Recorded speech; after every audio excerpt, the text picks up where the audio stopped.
Baik, kita mulai saja ya. Sambil menunggu nanti kalau ada yang datang ya silahkan nanti bergabung lagi supaya tidak berlarut-larut acaranya. Baik, mari kita... Loh, mana Ibu Gun mana ya?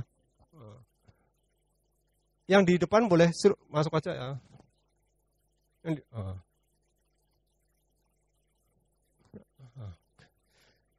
Untuk mengawali acara pada pagi hari ini, kita akan buka dengan doa pembuka terlebih dahulu.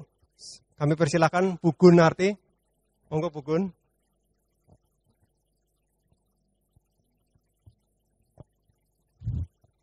Selamat siang Romo, Bapak Ibu, mari kita siapkan hati untuk doa mengawali acara hari ini. Dalam nama Bapa, Putra dan Roh Kudus, amin. Allah Putra dan Roh Kudus, di pagi hari ini kami bersyukur dapat hadir di tempat ini untuk mendengarkan pengajaran dari Romo Carolus Andi Kurniawan tentang ruang sakra. Semua karena anugerah-Mu kami boleh pada kesempatan hari ini. Semoga apa yang kami dengar semakin kami mengerti agar kami bisa menjalani kehidupan ini seturut dengan kehendak-Mu untuk memuji dan memuliakan nama-Mu. Kemuliaan kepada Bapa, Putra, dan Roh Kudus. Amin. Dalam nama Bapa, Putra, dan Roh Kudus. Amin. Terima kasih Bu Gun sudah membuka dengan doa pembuka. Baik, sebelum kita masuk ke dalam acara yang akan disampaikan oleh Romo Andi, saya ingin memberikan sedikit gambaran ya, atau sedikit ilustrasi apa yang akan kita bahas pada pagi hari ini. Pada pagi hari ini kita akan membahas tentang ruang sakra dan bagaimana tata hias panti imam. Yang disebut kedua hal yang terpampang di depan itu adalah kita perlu menyadari bahwa di dalam gereja kita, gereja Katolik ya, gereja lain mungkin berbeda, tapi dalam gereja Katolik itu kita mengenal ada ruang-ruang yang memiliki tempat atau memiliki sebutan masing-masing.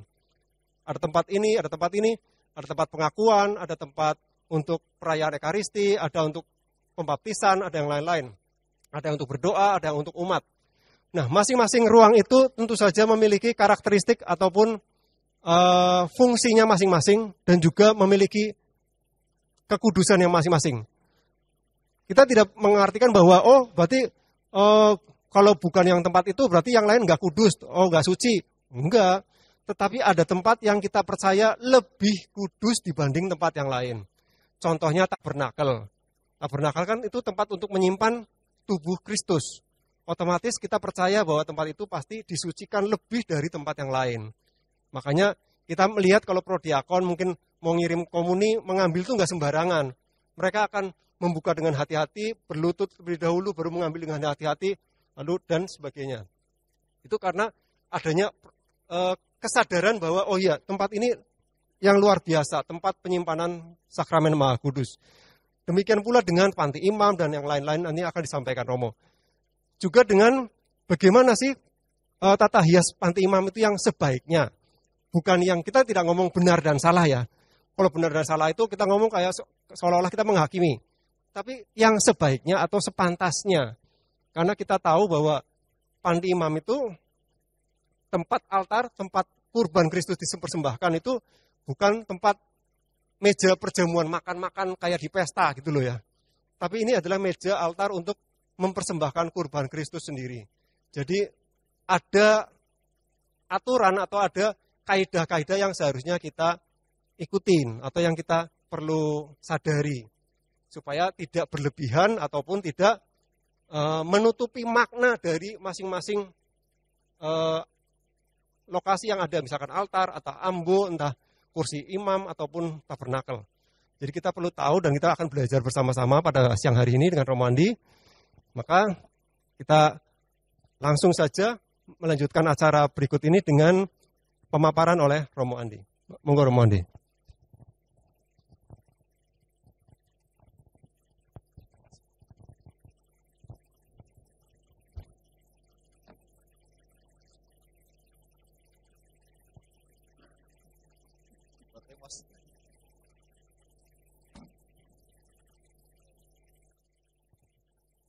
Cek. Bapak Ibu semuanya, selamat siang berkah dalam. Shalom. Dari aneka macam seminar-seminar yang pernah saya isi, seminar yang jarang sekali peminatnya adalah satu, seminar liturgi itu kan. Hampir sebagian besar ketika diundang untuk seminar liturgi ya orangnya itu saja itu kan, dan tidak banyak yang antusias. Maka saya pun juga tidak heran bahwa siang hari ini yang datang ya mungkin ada 1.000 orang gitu kan. Luar biasa. Tapi tidak apa-apa, kita bersama-sama hendak belajar tentang liturgi. Walaupun mungkin kita tidak langsung praktek secara langsung, tetapi setidaknya wawasan yang kita dapatkan semoga bisa juga nanti membantu untuk kegiatan-kegiatan di lingkungan maupun juga hidup di gereja. Nah, Bapak Ibu semuanya, pada siang hari ini kita akan bersama-sama mendalami tentang apa itu ruang sakral gitu kan. Sering kita menggunakan kata sakral gitu kan. Nah, sakral itu ya dari sakra, yang kudus, yang disucikan. Setelah kita memahami apa itu ruang yang kudus, nanti kita juga akan bicara tentang tata hias panti imam. Itu seperti apa? Yang baik dan juga yang sesuai liturgis ketentuannya. Nah, sebelumnya saya ingin mengajak Bapak Ibu semuanya untuk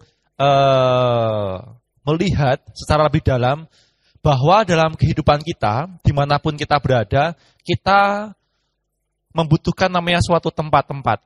Misalkan, kita di rumah, itu ada namanya tempat makan tuh kan. Ya, memang fungsinya untuk makan.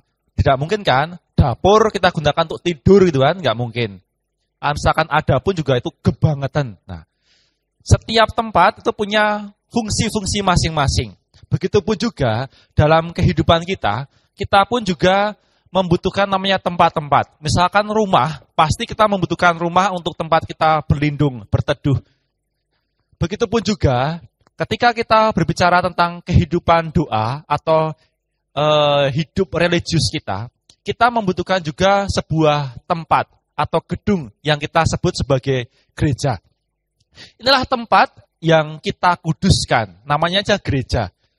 Di tempat itu kita berdoa, dan kita pun dilarang untuk makan minum di dalam gereja. Karena apa? Karena kita sungguh-sungguh menghormati bahwa gereja adalah tempat yang kudus. Kudus itu berasal dari bahasa Ibrani, namanya kados. Apa itu kados? Kados itu dipisahkan dari yang lain. Berarti apa itu suci? Yang suci pasti akan dipisahkan dari yang profan atau yang tidak suci. Nah, tetapi Bapak Ibu semuanya, tadi sampai seperti yang disampaikan oleh Pak Dedi, maksud panti imam sebagai sesuatu yang suci bukan berarti bahwa semua tempat gereja itu tidak suci, bukan itu. Tetapi ada yang suci dan yang lebih suci daripada itu yang harus kita juga lebih hormati. Nah, dari sinilah gedung gereja itu harus memperhatikan namanya beberapa tata proses. Lex orandi, lex credendi, dan juga lex vivendi. Lex orandi itu apa? Berarti ketika kita masuk ke dalam gedung gereja, ada aturan-aturan dalam doanya itu seperti apa? Orandi itu bagaimana kita berdoa. Kemudian, lex vivendi, credendi, credendi itu adalah aturan-aturan untuk kita semakin hari semakin beriman, semakin percaya kepada Tuhan itu apa saja yang harus kita ikuti dalam pedoman-pedoman. Setiap agama saya rasa punya lex credendi untuk meneguhkan kita apa saja batasan-batasan dalam hidup beriman dan lain sebagainya. Dan yang terakhir, lex vivendi berarti adalah aturan untuk menghidupi itu semuanya. Percuma kita tahu banyak soal doa-doa devosi dalam hidup menggereja, ataupun juga memiliki pemahaman yang tingkat tinggi tentang ajaran-ajaran iman. Tetapi kalau misalkan itu semuanya hanya berakhir dalam pemikiran kita atau dalam teori, tetapi tidak kita hidupi, ya percuma. Yang paling mendalam adalah ketika kita sungguh-sungguh bisa vivendi, menghidupi apa yang kudus, apa yang bernilai. Kalau kita tahu bahwa apa yang kudus itu sesuatu yang baik untuk kita perjuangkan, ya haruslah kita menghidupi itu. Dan gereja mengundang pada kita untuk berdoa, untuk semakin percaya, beriman, dan juga semakin menghidupi apa yang kita doakan dan juga imani. Nah, dari sinilah saya ingin mengatakan bahwa sebuah gedung gereja yang memang pertama-tama kita khususkan untuk berdoa, sesuatu yang kudus, ya pastilah punya namanya aturan-aturannya.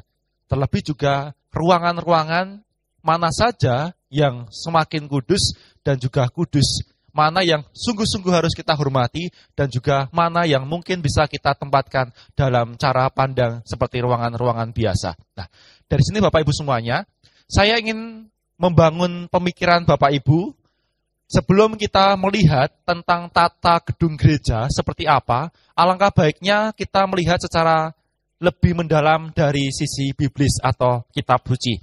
Bahwa tata gedung gereja yang kita miliki sampai saat ini, itu bukanlah hanya sebatas buatan dari Bapak Paus, ataupun juga oleh pendahulu-pendahulu kita, enggak. Tapi ada dasar biblisnya.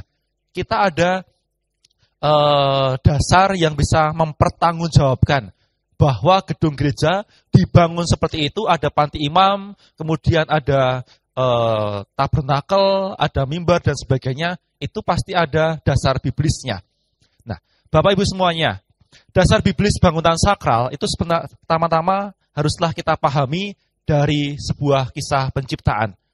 Mengapa pertama-tama yang ditampilkan adalah kisah penciptaan? Sebab kisah penciptaan mau mengandaikan bahwa Allah menciptakan segala sesuatunya. Berarti Allah menghendaki bumi apa? Oh iya. Allah menghendaki adanya segala sesuatu yang ada di bumi ini.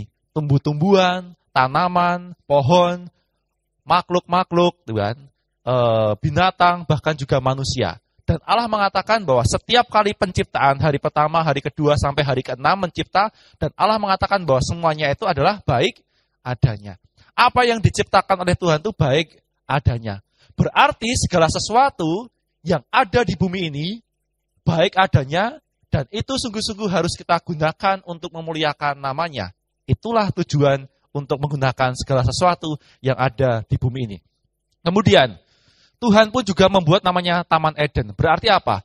Tuhan mengkhususkan suatu tempat yang kudus dan yang layak untuk dihuni oleh manusia yang tidak berdosa pada waktu itu. Ada Taman Eden.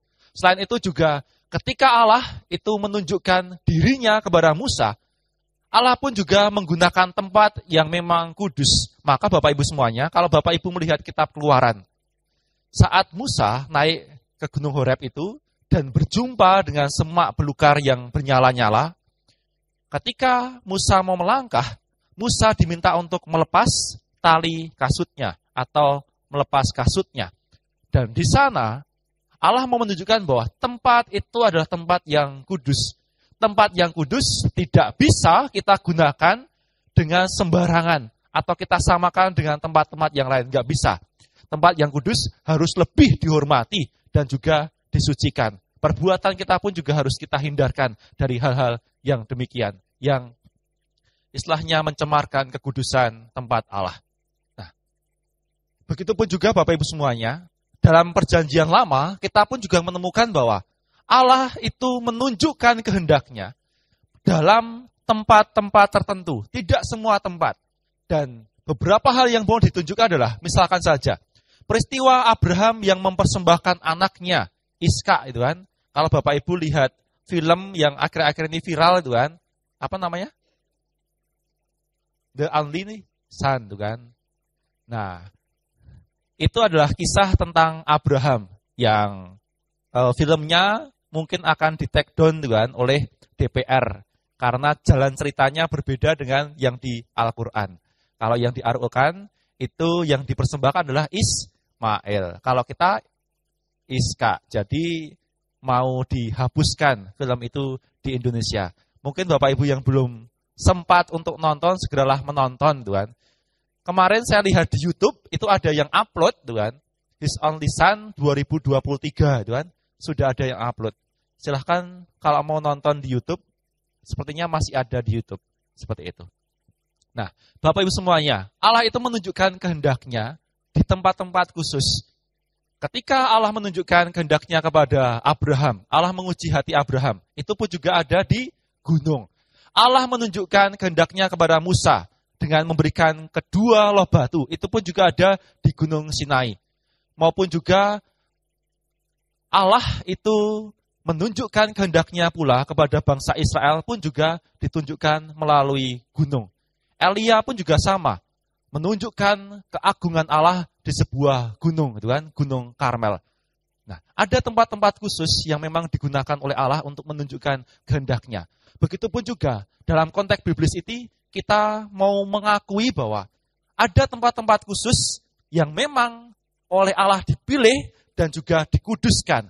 Dan di sini Allah menjunjung tempat itu sebagai sesuatu yang bernilai dan juga istimewa di hadapannya. Dari konteks biblis ini kita mau mengatakan bahwa Allah itu pun juga menyetujui adanya kemah suci.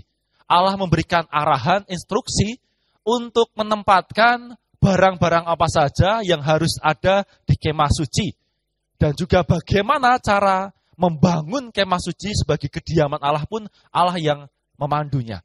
Dan lebih dari ini, kita pun sungguh-sungguh akhirnya mengakui bahwa kehendak Allah mau menunjukkan setiap tempat punya hierarkinya masing-masing. Tidak semua bisa kita samaratakan. Dengan Allah menghendaki adanya kemah suci, dan kemah suci itu hanya bisa dibuat oleh Musa seturut dengan perintah Allah, berarti memang ada tempat-tempat yang sakral dan hanya bisa dimasuki oleh orang-orang tertentu. Tidak bisa semua orang masuk ke dalam kemah suci. Hanya Harunlah yang adalah imam besar yang diperbolehkan untuk masuk ke kemah suci untuk mempersembahkan kurban bakaran kepada Allah. Yang lain tidak boleh. Bahkan imam-imam Lewi pun juga tidak boleh sembarangan masuk. Bahkan tidak boleh. Hanya pribadi-pribadi tertentu yang diperkenankan masuk dalam kemah suci. Yakni salah satunya Imam Harun. Begitupun juga ketika nanti saya memperlihatkan tentang bait Allah. Bait Allah singgasana yang dari suci dan paling tersuci, itu hanya boleh dimasuki oleh satu orang, yakni imam besar. Dan imam-imam yang lain tidak boleh memasukinya. Hanya imam saja, imam besar saja yang boleh masuk ke dalam tabir bait suci. Nah, Bapak Ibu semuanya, saya ingin memperlihatkan bahwa inilah gambaran tentang kemah bangsa Israel. Kemah suci yang dibuat oleh Musa. Dalam kemah suci ini, kurban bakaran ada di depan kemah suci. Dan yang boleh memasuki kemah suci ini ya hanya Imam Harun untuk berjumpa dengan Allah yang hadir dalam kedua loh batu. Kemudian, nah, Bapak Ibu semuanya, setelah bangsa Israel itu menetap di Kanaan dan mulai membangun suatu kerajaan, kemah suci itu akhirnya dibangun ulang secara permanen. Jika kemah suci ketika bangsa Israel nomaden itu kan ada di padang gurun selama 40 tahun, kemah itu bisa dibongkar kemudian bisa dibangun lagi. Tetapi ketika bangsa Israel sudah ada di tanah terjanji Kanaan dan mendirikan bait suci sebagai kediaman Allah, di sanalah bangunan itu semakin permanen. Dan bangunan yang pertama, bait suci, dibangun oleh Salomo. Bangunannya sungguh-sungguh luar biasa, indahnya. Dan di dalamnya penuh dengan emas. Nah,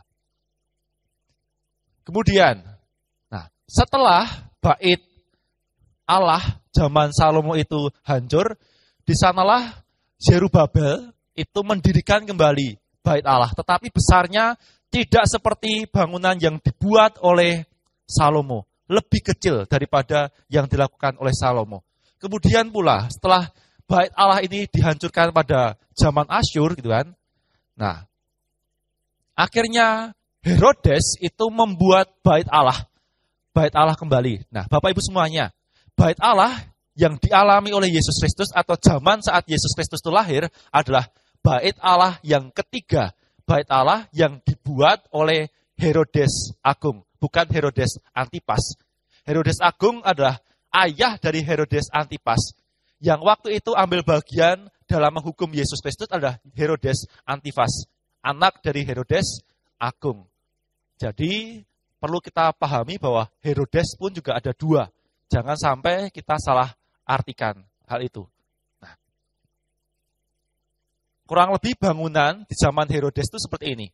Bahwa ada nih bait Allah. Inilah bait Allah. Nah, dalam bait Allah ini ada beberapa hierarki susunan kekudusannya. Pertama pelataran, kemudian altar, dan juga bait Allah yang kudus dari yang terkudus.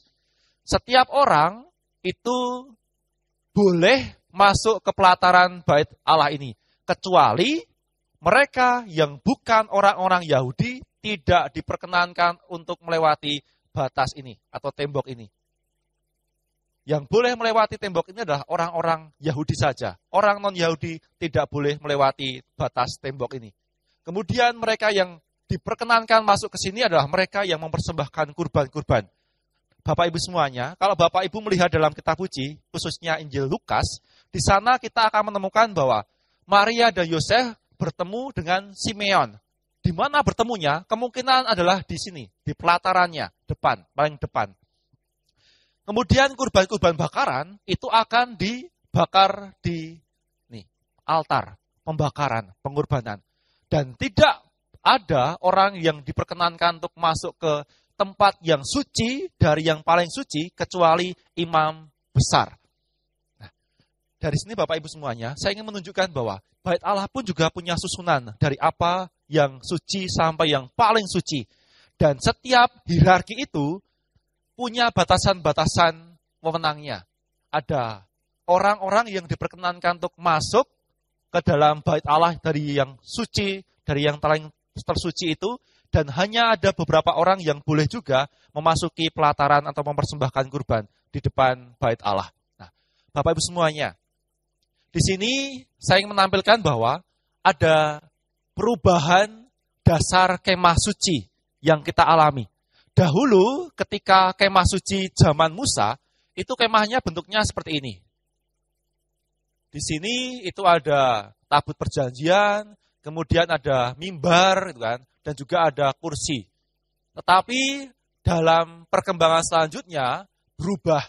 Sampai akhirnya berubah bahwa yang tersuci itu ditempatkan yang paling pojok. Dahulu yang paling suci itu di tengah-tengah. Kemudian dalam perkembangan selanjutnya bahwa yang paling suci ditempatkan di paling pojok, di paling ujung. Nah, ini pula lah yang nanti akan kita adopsi dalam gereja. Gereja tempat yang tersuci dari yang paling suci, itu ada di pojokan, atau maksudnya di paling ujung, yakni di panti imam. Nah, ketika panti imam kita katakan sebagai tempat yang paling suci dari yang suci. Nah, kita perlu memahami bahwa gereja itu adalah tempat suci, tetapi dari tempat suci itu ada yang lebih suci, yakni panti imam. Jadi semua gereja, misalkan Bapak Ibu masuk ke gereja, kita pun juga percaya bahwa gereja itu telah disucikan. Setiap Bapak Uskup itu pasti akan menyucikan, mengurapi gereja, tiang-tiang dan sebagainya ketika gereja itu didirikan. Diurapi tiang-tiangnya maupun juga meja altarnya diurapi dengan minyak suci. Itu namanya pengurapan untuk menguduskan tempat suci itu atau gereja. Nah, dari sini saya ingin mengatakan bahwa gereja itu adalah tempat suci. Tapi dari tempat suci itu ada tempat yang lebih suci. Kita katakan sebagai panti imam. Nah, Bapak Ibu semuanya, unsur-unsur yang utama dalam kemah suci yang ada pada masa Nabi Musa itu terdiri dari 3 bagian, yakni serambi dalam, panti umat, dan juga panti imam. Ini pun juga sama dengan kita, bahwa dalam gereja kita pun ada namanya tempat duduk umat. Itu pun juga sesuatu yang kudus, tempat yang kudus pula. Tetapi ada yang lebih kudus, yakni panti imam. Dan yang paling kudus adalah di tabernakel. Jadi ada tingkatan dari tempat biasa umat, kemudian ada panti imam, dan di panti imam itu ada yang lebih tinggi lagi, yakni tabernakel. Setiap orang tidak bisa mengambil hosti itu tanpa wewenang dari Bapak Uskup. Prodiakon-prodiakon itu dilantik oleh Bapak Uskup, bukan oleh Romo Paroki, tapi oleh Bapak Uskup. Karena apa? Wewenang untuk memberikan pelayanan yang ekstraordinari hanya dimiliki oleh Bapak Uskup. Maka Bapak Uskup lah yang melantik para prodiakon. Sehingga prodiakon ambil bagian dalam pembagian komuni kepada orang sakit ataupun juga membagi komuni saat ekaristi. Nah, Bapak Ibu semuanya, dari ruang-ruang itu yang menjadi poros adalah altar. Altar yang menjadi poros. Karena apa? Di altar itulah kita menghadirkan Kristus yang dipersembahkan untuk pendamaian kita dengan Allah. Nah, dasar teologinya apa? Dasar teologinya saya ingin mengutip tentang Kristus Yesus yang adalah tubuh mistiknya dan kita adalah anggotanya. Berarti kita pun disatukan dengan tubuh Kristus yang adalah satu dan itu pun juga dibagikan kepada kita. Dan kita sungguh-sungguh percaya pula bahwa gereja menghadirkan karya pengudusan oleh karena Kristus Yesus yang telah menguduskannya. Kita pun adalah bait-bait Allah dan kita pun terus-menerus diundang untuk menguduskan diri. Bapak Ibu semuanya, tadi saya telah memaparkan tentang dasar biblisnya atau kitab sucinya. Dan saya ingin menampilkan beberapa dasar dokumen yang kira-kira menyebut tentang rumah Allah atau Domus Dei. Salah satunya disampaikan dalam Katekismus Gereja Katolik yang mengatakan demikian. Rumah ibadat atau tempat ekaristi suci dirayakan dan disemayamkan. Umat beriman berkumpul, serta kehadiran Putra Allah penyelamat kita, yang dikurbankan di atas altar bagi kita. Dihormati dengan sembah sujud demi bantuan serta penghiburan umat beriman harus rapi, teratur, dan sungguh cocok untuk upacara-upacara ibadat. Di rumah Allah ini, kebenaran, keserasian, tanda-tanda yang melambangkannya harus mewartakan Kristus yang hadir dan berkarya di tempat ini. Bapak Ibu semuanya, kita menjadikan gereja sebagai tempat yang kudus, sebab di sanalah kita menghadirkan karya pengorbanan Kristus untuk mendamaikan kita. Dan di sini ada beberapa dokumen-dokumen yang juga menyebut tentang gereja ini. Salah satunya saya membacakan. Dalam liturgi dunia ini, kita ikut mencicipi liturgi surgawi yang dirayakan di kota suci Yerusalem, tujuan peziarahan kita. Bahwa dengan kita merayakan ekaristi di gereja, kita pun juga merayakan perjamuan kudus yang nanti akan kita alami juga ketika kita ada di surga. Maka gereja diharapkan menghadirkan karya kasih Allah yang menguduskan kita semuanya. Nah, Bapak Ibu semuanya, dari tempat-tempat yang ada di gereja itu, saya ingin menyoroti bahwa tempat yang terkudus dari yang kudus, yakni panti imam, terdiri dari 3 bagian yang harus kita perhatikan. Yakni dalam panti imam itu kita melihat ada 3 bagian utama dalam panti imam. Pertama adalah altar, kedua adalah mimbar, dan ketiga adalah tempat duduk imam. Itu adalah 3 tempat yang ada di panti imam. Ketiga tempat ini pun juga melambangkan tugas imamat Kristus atau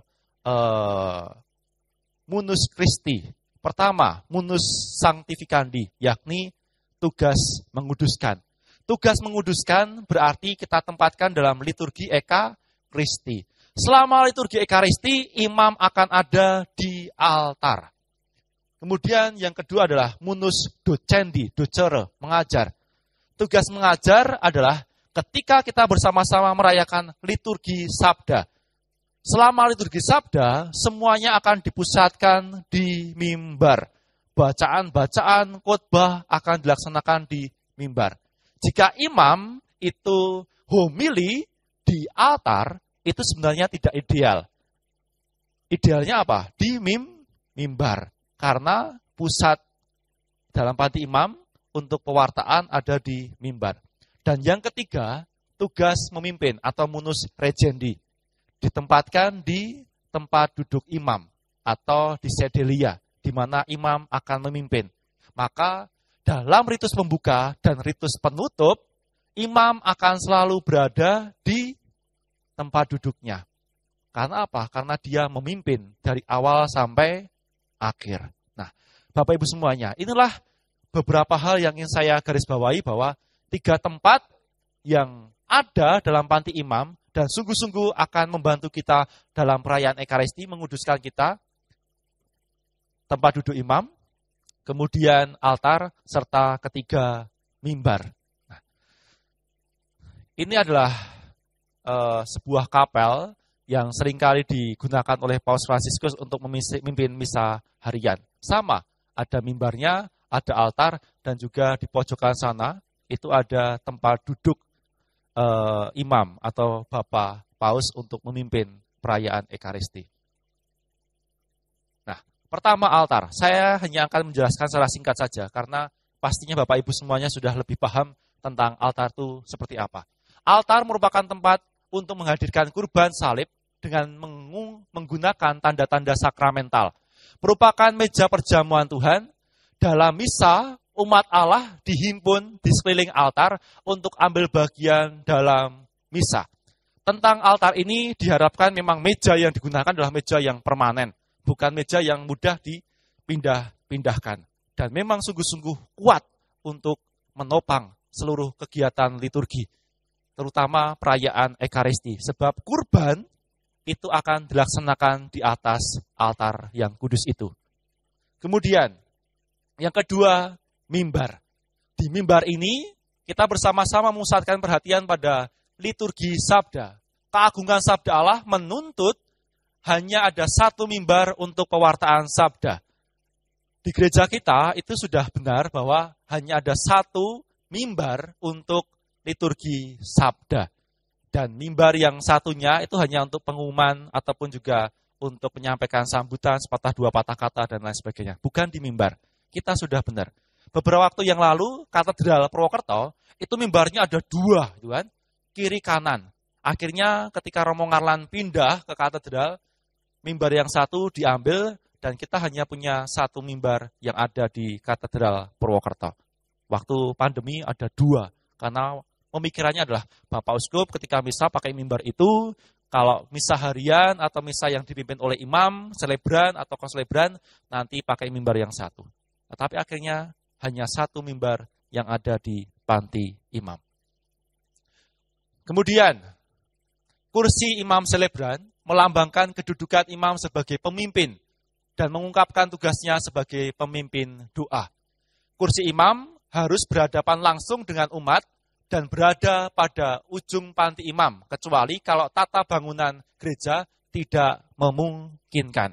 Jadi memang yang ideal seperti tadi di kapel yang digunakan oleh Bapak Paus Fransiskus untuk memimpin perayaan Ekaristi.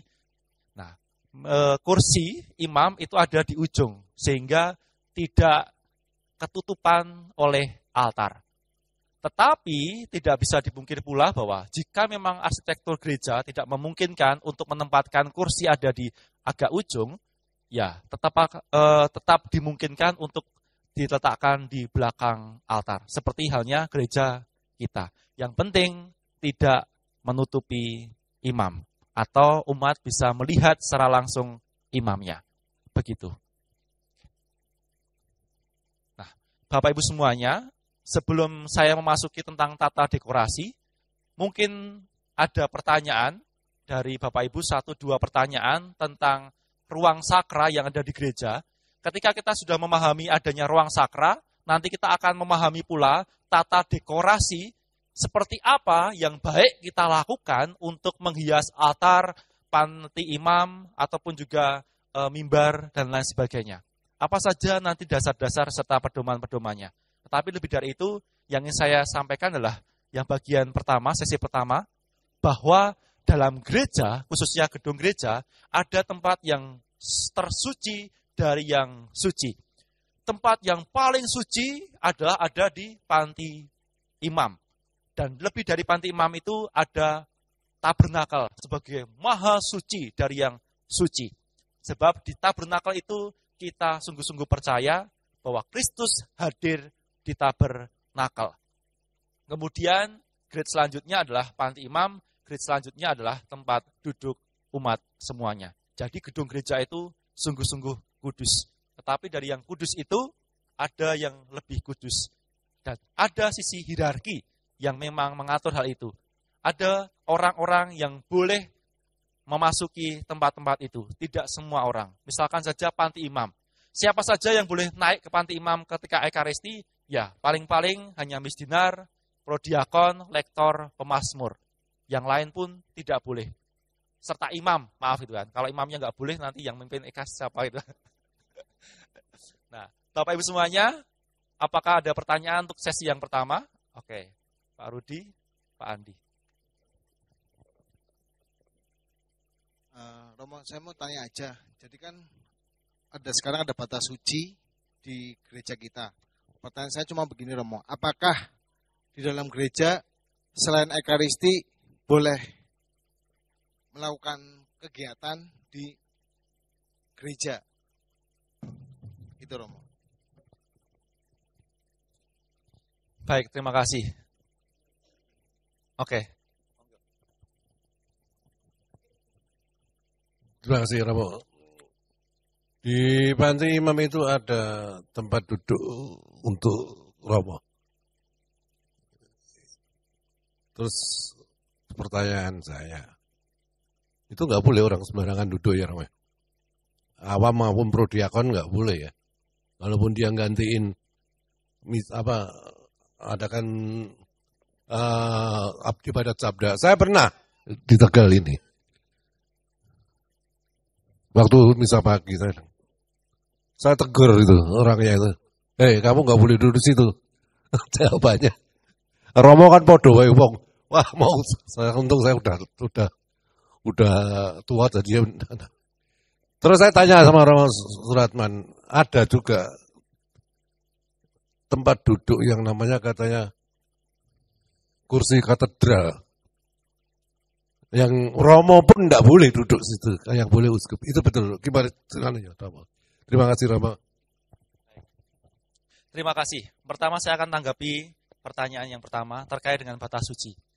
Bapak Ibu semuanya, sebenarnya tulisan batas suci itu mau mengajak kepada kita semuanya untuk berkata kese bahwa di gereja adalah tempat yang suci. Berarti tidak boleh orang sembarangan lalu lalang, bahkan makan, minum, ataupun juga lewat warawiri dalam bahasa Jawanya di depan panti imam. Harus sungguh-sungguh menghormati. Apalagi beberapa waktu yang lalu ada kebiasaan-kebiasaan di tengah umat ketika ada yang mimpin kor, kemudian untuk ke sakristi langsung uncuk naik itu kan, dan sebagainya. Jadi lewat panti imam tidak langsung muter lebih dahulu untuk masuk ke sakristi. Sehingga sisi penghormatannya terhadap panti imam itu kurang. Nah, terkait dengan tulisan batas suci ini, pasti kita pun juga tidak akan kaku untuk hal ini.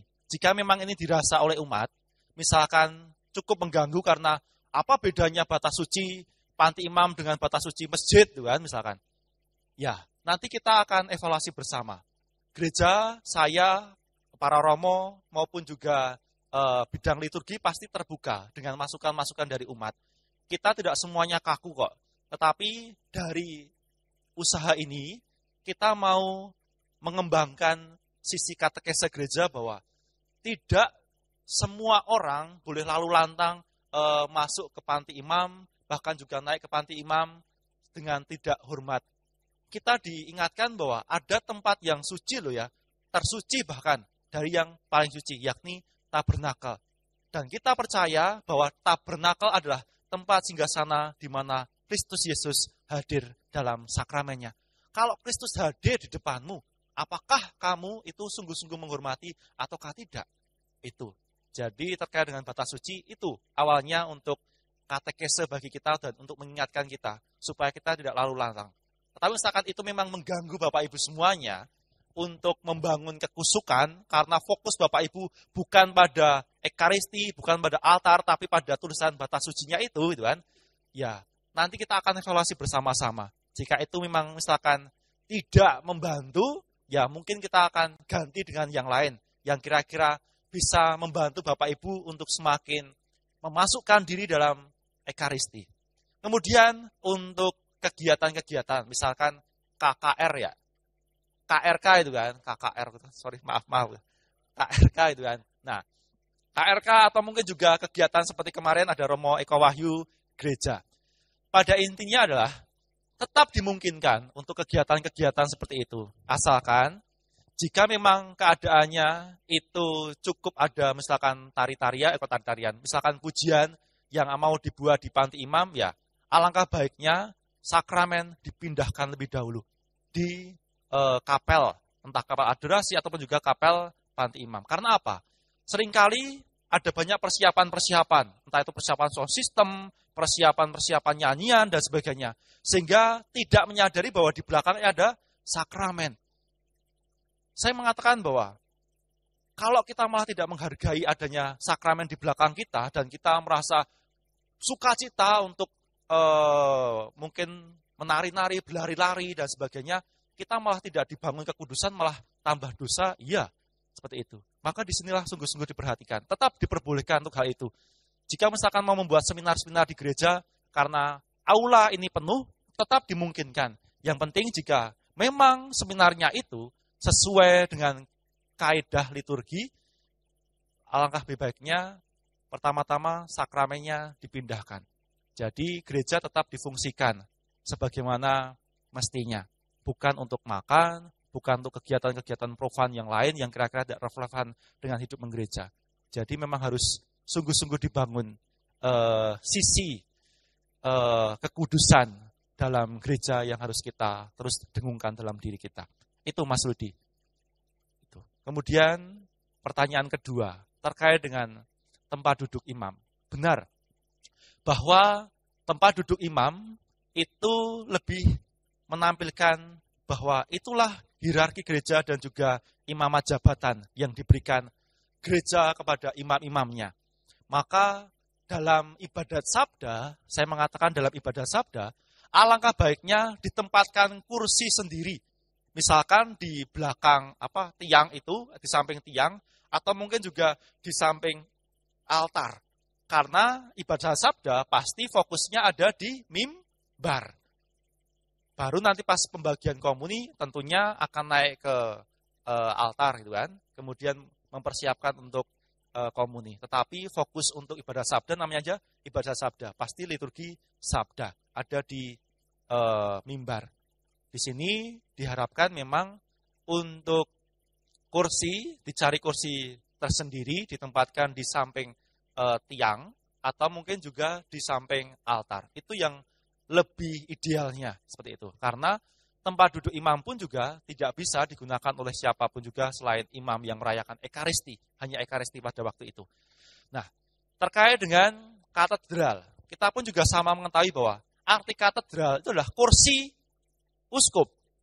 Kita mengatakan gereja Prokerto, katedral Kristus Raja Prokerto, katedral itu mau menunjuk bahwa di sana ada uskup yang bertahta. Dan itu disimbolkan dengan kursi. Kursi uskup hanya boleh diduduki oleh uskup. Imam yang merayakan misa pada waktu itu hanya boleh duduk di kursi yang memang disediakan untuk imam. Kalau di katedral itu di sebelah kiri, gitu kan. Kalau Bapak Ibu semuanya, misalkan lihat saya di panti imam, di sebelah kiri itu tempat duduk imamnya. Sedangkan Bapak Uskup ada di sebelah kanan. Dan kursi uskup ya hanya boleh diduduki oleh uskup. Begitu. Ya, saya ajak. Silahkan. Bolehkah saya mengambil kesimpulan bahwa tadi kan Romo bilang kalau ada KRK bisa, tetapi sebaiknya sakramen dipindahkan. Ya. Bisa nggak saya ngambil kesimpulan bahwa sebenarnya Tuhan tidak suka KRK. Tuhan nggak suka tari-tarian. Bahkan Tuhan tidak suka persiapan untuk kemuliaannya. Bisa nggak saya ambil kesimpulan begitu? Terima kasih. Oke, terima kasih. Terkait dengan hal itu, saya mengatakan bahwa bukan. Sebab dalam Injil Matius pun dikatakan bahwa 2 orang berkumpul dalam namaku, aku hadir di tengah-tengah dia. KRK pun juga cara pula untuk memuji memuliakan Allah. Doa-doa kita pun juga cara bagi kita untuk memuji muliakan Allah. Apalagi ekaristi yang jauh lebih dari itu pasti adalah sarana bagi kita untuk memuliakan dan juga untuk menguduskan kita. Saya mengatakan bahwa mengapa pertama-tama itu harus dipindahkan dulu? Karena kadang saya tidak munafik bahwa orang ketika mempersiapkan KRK, misalkan mempersiapkan sound dan sebagainya, banyak orang yang luluh lalang. Atau misalkan KRK sudah dimulai, jika memang itu sungguh-sungguh membantu kita untuk semakin dekat dengan Tuhan, kalau tabernakel mau ditahtakan di sana atas persetujuan pastor paroki dan sebagainya, tetaplah diperbolehkan. Percayalah bahwa Tuhan itu hadir dimanapun juga, tidak dibatasi. Tetapi yang memang perlu diantisipasi adalah ketika KRK, jujur bahwa kadang banyak persiapan-persiapan untuk tari-tarian atau mungkin juga untuk gerak lagu dan sebagainya, itu tidak menghormati bahwa Kristus ada di tabernakel. Lebih baik simpan dulu tabernakel, pindahkan, baru ketika KRK mulai tempatkan lagi. Jika itu memang sungguh-sungguh membantu kita untuk membangun kehadiran Tuhan dalam hati kita. Tentunya hal ini sungguh-sungguh perlu dipertimbangkan dengan bijak semuanya. Bukan berarti bahwa Tuhan tidak cinta pada KRK, Tuhan tidak cinta pada karismatik, enggak. Tuhan hadir dalam aneka macam peristiwa-peristiwa hidup kita. Bahkan ketika kita hanya berdoa pun, Tuhan pun mengatakan bahwa aku hadir pada 2 atau 3 orang yang berkumpul dalam namaku. Tetapi kehadirannya menghormati adanya Tuhan apa enggak? Itu yang perlu sungguh-sungguh kita cermati. Jangan sampai kita mengatakan bahwa 2-3 orang berkumpul dalam namaku, Tuhan hadir di tengah-tengahku. Tetapi aku menghadirkan Tuhan apa enggak? Jangan sampai ketika kita datang berkumpul, tapi kita tidak malah menghormati hadirnya Tuhan di tabernakel. Itu sebenarnya yang mau dibenahi soal itu. Bukan masalah ditempatkan situ boleh atau enggak. Saya tidak akan pernah langsung menjawab hal itu. Tapi saya ingin menjawab bagian lebih dalam bahwa kita bisa enggak memposisikan diri kita bahwa kalau ada sakramen di belakang, kita sungguh-sungguh menempatkan diri dengan baik. Jangan sampai kita kadang lalu lalang, bahkan juga makan minum di gereja karena persiapan-persiapan dan sebagainya.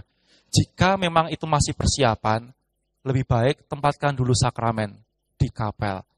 Ketika sudah mau misalkan ada doa dan sungguh ekaristi, dan sungguh kehadiran Tuhan dalam tabernakel kita rindukan, hadirkanlah itu di gereja bersama dengan KRK.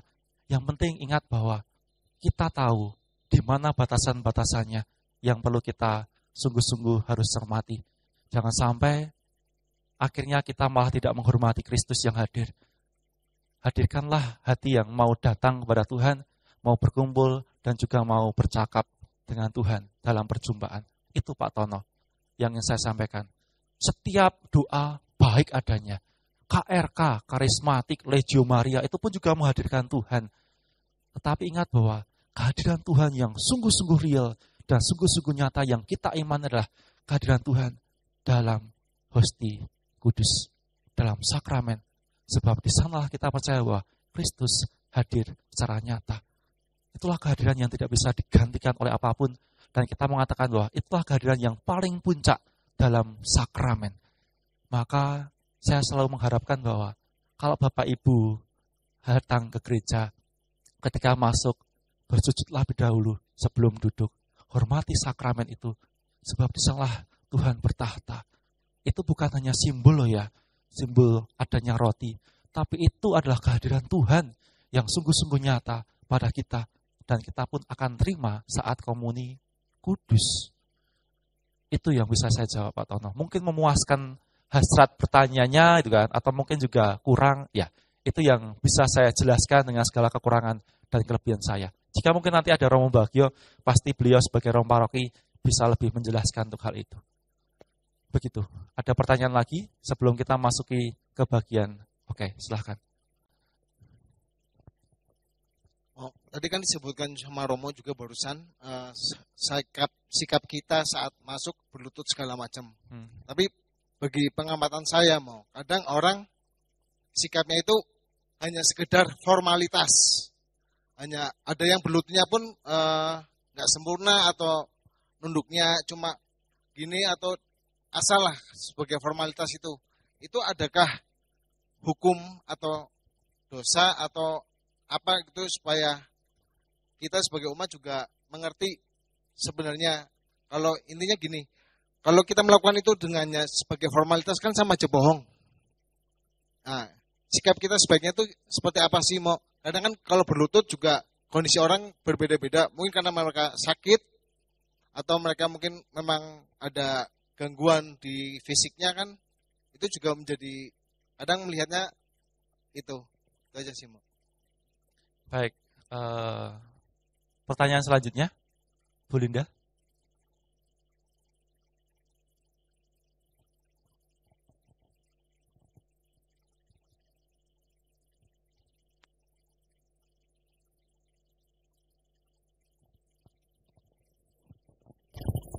Kami yang bertugas di Panti Imam, Mo, setiap ada perayaan kan kita kerja di Panti Imam, di altar. Apa sekarang setiap kami bekerja itu sakramennya harus dipindah dulu? Apa kita tidak boleh kerja di Panti Imam? Soalnya susah juga kalau kita nggak kerja di Panti Imam, kita nggak bisa menyesuaikan misalnya ketinggian bunga atau estetikanya. Baik, terima kasih. Pertama untuk pertanyaan Pak Rudi terkait dengan sikap yang tidak menghormati adanya Kristus yang hadir dalam tabernakel. Gereja mengatakan seperti ini, ada namanya dosa sakralegi. Dosa sakralegi adalah dosa karena kita tidak menghargai, menghormati sesuatu yang sudah dikuduskan untuk Allah.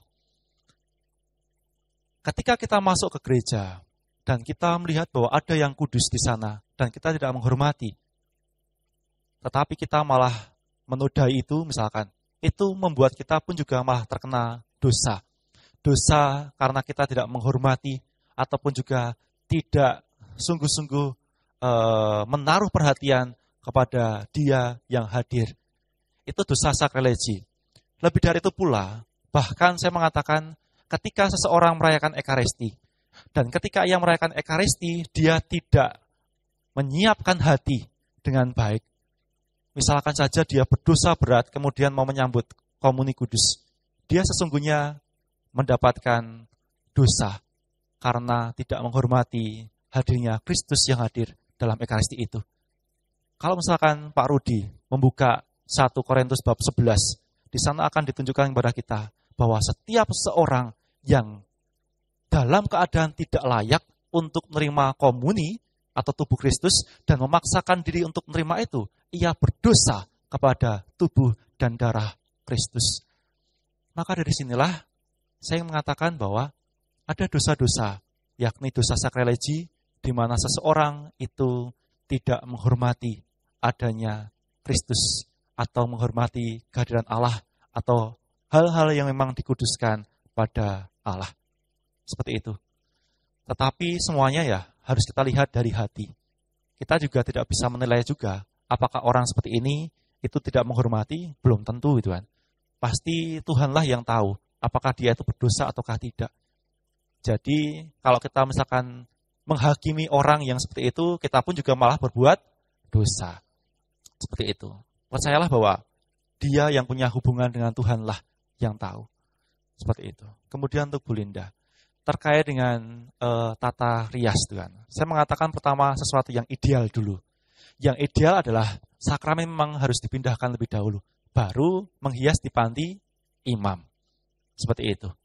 Itu yang idealnya.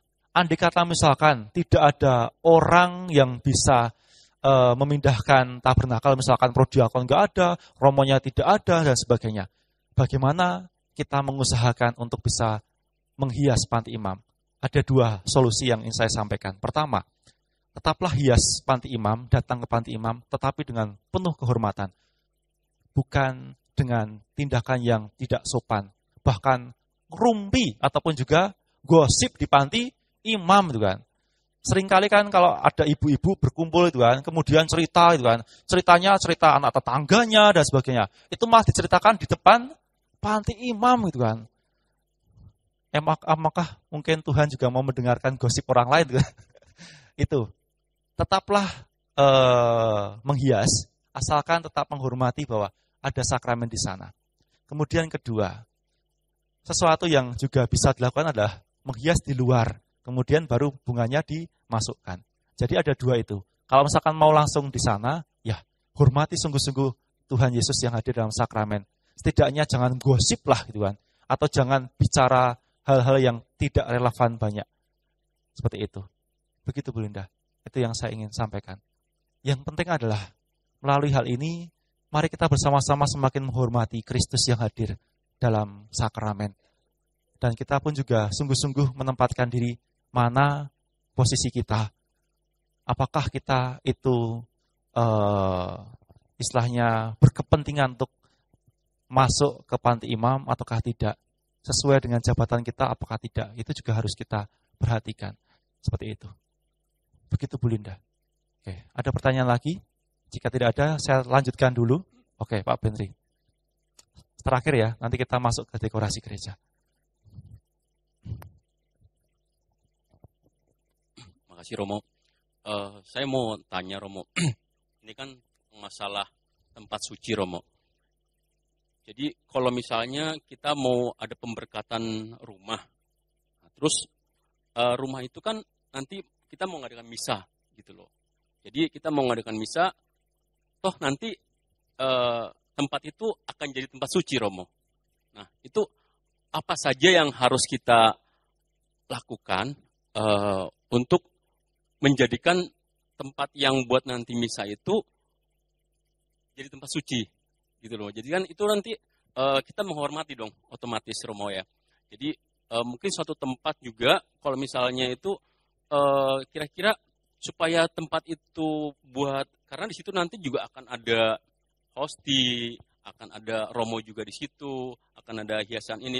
Nah, hal-hal apa aja Romo yang kira-kira supaya yang kita lakukan gitu loh Mo, supaya tempat itu tuh suci untuk kita hormati buat perjamuan kudus itu Romo. Itu satu Romo. Nah, yang kedua Romo, kalau misalnya di gereja itu tabernakel kadang saya bingung Romo, ada di tengah, ada di samping gitu Romo. Pernah saya lihat gitu Romo. Itu kira-kira yang benar yang mana gitu Romo. Penempatannya itu kadang ya saya sebagai umat Katolik bingung juga, loh kok bisa di sini gitu Romo. Jadi perbedaannya itu di mana. Nah, terus tadi Romo juga tadi bilang bahwa di Keuskupan Purwokerto itu ada 2 mimbar tadi. Loh kenapa bisa hal itu terjadi gitu Romo. Terima kasih Romo. Baik, terima kasih. Saya akan jawab. Pertama terkait dengan perayaan Ekaristi di rumah. Bagaimana untuk menghormati hal itu? Pertama, kita mau menempatkan diri seperti ini. Tempatkanlah perhatian pertama-tama pada sesuatu yang ideal. Kalau sesuatu yang ideal itu tidak bisa dipenuhi, ya paling enggak yang minimal itu apa yang bisa diusahakan. Perayaan Ekaristi di rumah berbeda dengan perayaan Ekaristi di gereja. Sebab gereja memang bangunannya mengkondisikan untuk hal itu. Ada panti imam yang jauh lebih tinggi, kemudian tabernakel yang jauh lebih tinggi, seperti itu. Jadi memang tata letak di gereja ideal.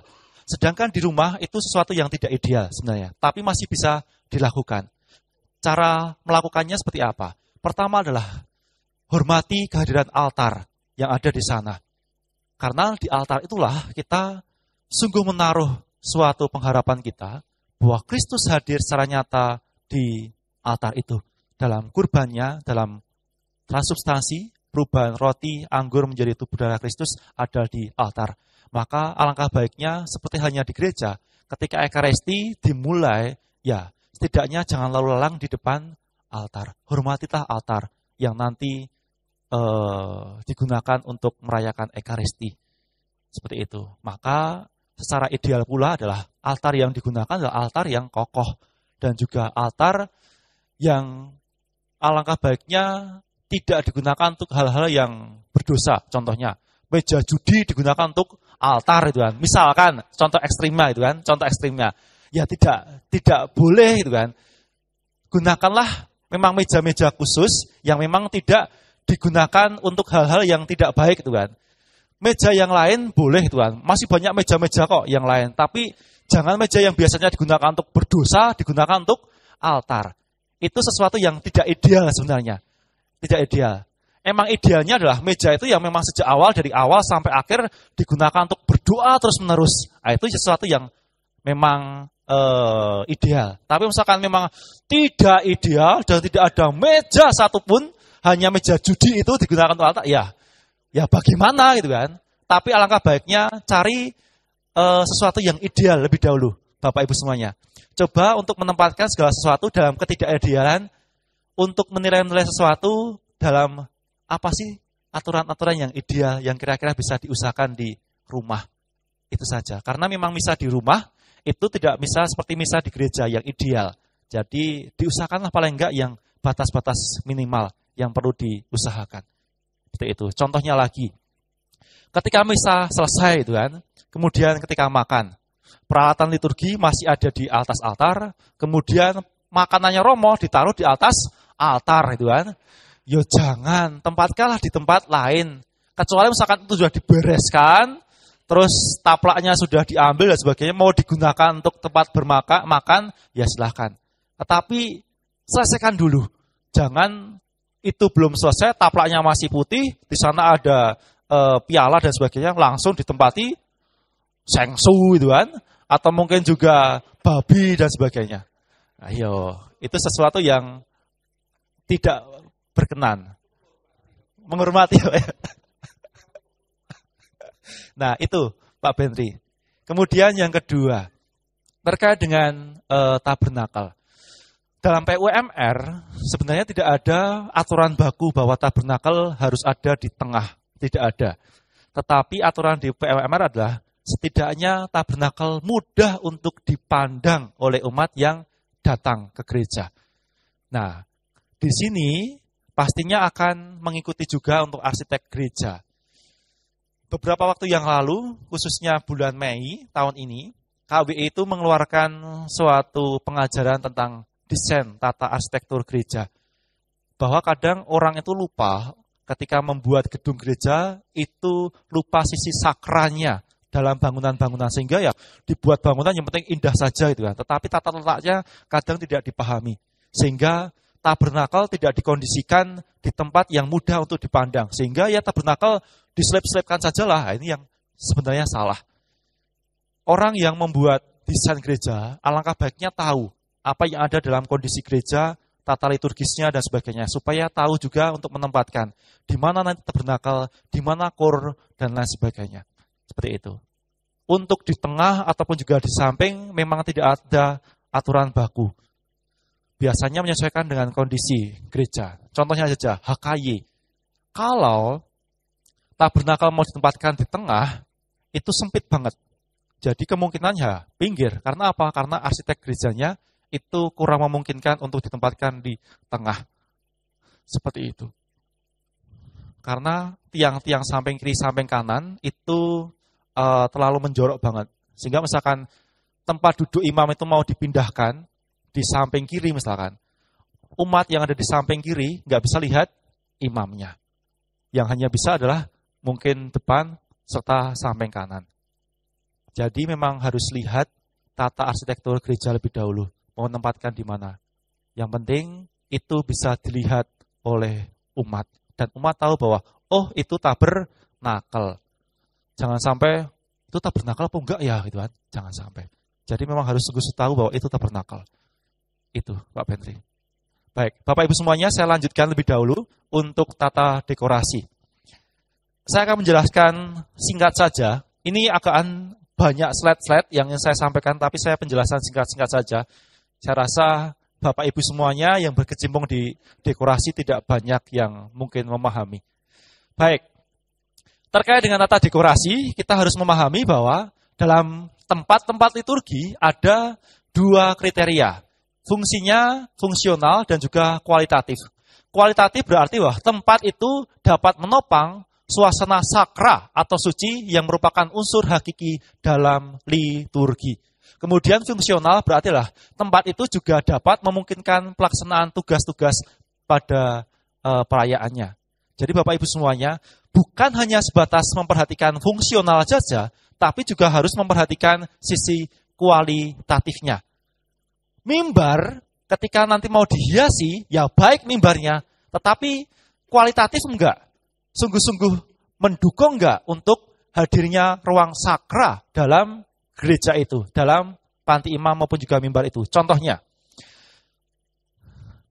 seringkali dalam perayaan Ekaristi perkawinan, mempelai laki-laki, mempelai perempuan itu ingin supaya momen yang sekali seumur hidup itu sungguh-sungguh dirayakan dengan wow gitu kan. Memang indah sekali, sungguh-sungguh indah. Dan gereja itu ibarat taman bunga gitu kan. Tetapi Bapak Ibu semuanya, itu tidak mendukung adanya namanya ruang sakra. Orang datang atau masuk ke gereja tidak mengalami bahwa, oh Tuhan hadir di sana. Tapi, oh kok taman bunga gitu kan. Mari kita pesta kebun gitu kan. Seperti itu. Jadi memang harus sungguh-sungguh dibedakan untuk hal itu. Sisi fungsional dan juga kualitatif harus berjalan beriringan. Nah, dekorasi berasal dari bahasa Latin yakni decorum, berarti kesopanan, dan juga decorus berarti indah, elok. Decorare berarti berhiaskan atau menghiasi, mendandani, dan menghormati. Maka dekorasi kita artikan sebagai bentuk penghormatan, pemuliaan akan sesuatu. Maka fungsi dekorasi dalam perayaan liturgi menghiasi dan menghormati Allah yang hadir di tengah umat. Bukan sebatas menghiasi untuk indahnya, tapi untuk menghormati Allah yang hadir. Dan untuk menghormati Allah, tidak harus semuanya itu megah, glamor. Enggak. Kadang yang simpel, kadang yang sederhana, tetapi dirias dengan anggun, itu sudah mendatangkan kemuliaan dan sisi sakra dalam perayaan. Nah, dari sini ada beberapa dokumen-dokumen gereja. Saya tidak akan menyebutkan satu persatu. Nanti slide akan saya bagikan kepada Bapak Ibu semuanya. Kalau Bapak Ibu mau membaca dokumen-dokumen gereja ini, silahkan baca. Ada banyak dokumen yang saya sampaikan kepada Bapak Ibu semuanya. Nah, ada 3 patokan sebagai batasan dalam menciptakan dekorasi. Pertama, sesuai dengan semangat pembaruan liturgi modern bahwa peran, keterlibatan aktif, dan kehadiran umat perlu diperhatikan. Hal ini mau mengartikan apa? Setiap dekorasi jangan sampai membatasi keterlibatan umat dalam perayaan Ekaristi. Contohnya, langsung saya berikan contoh. Bunga itu dibuat melengkung gitu kan, di depan panti imam misalkan. Sehingga apa? Sehingga umat yang ada di samping tidak bisa melihat romonya. Walaupun romonya itu jelek gitu kan, orang ganteng gitu kan, jelek gitu kan. Yang penting umat tetap bisa melihatnya. Jangan sampai juga tata dekorasi itu membatasi umat untuk terlibat. Contohnya, mimbar dipasangi bunga banyak-banyak itu kan.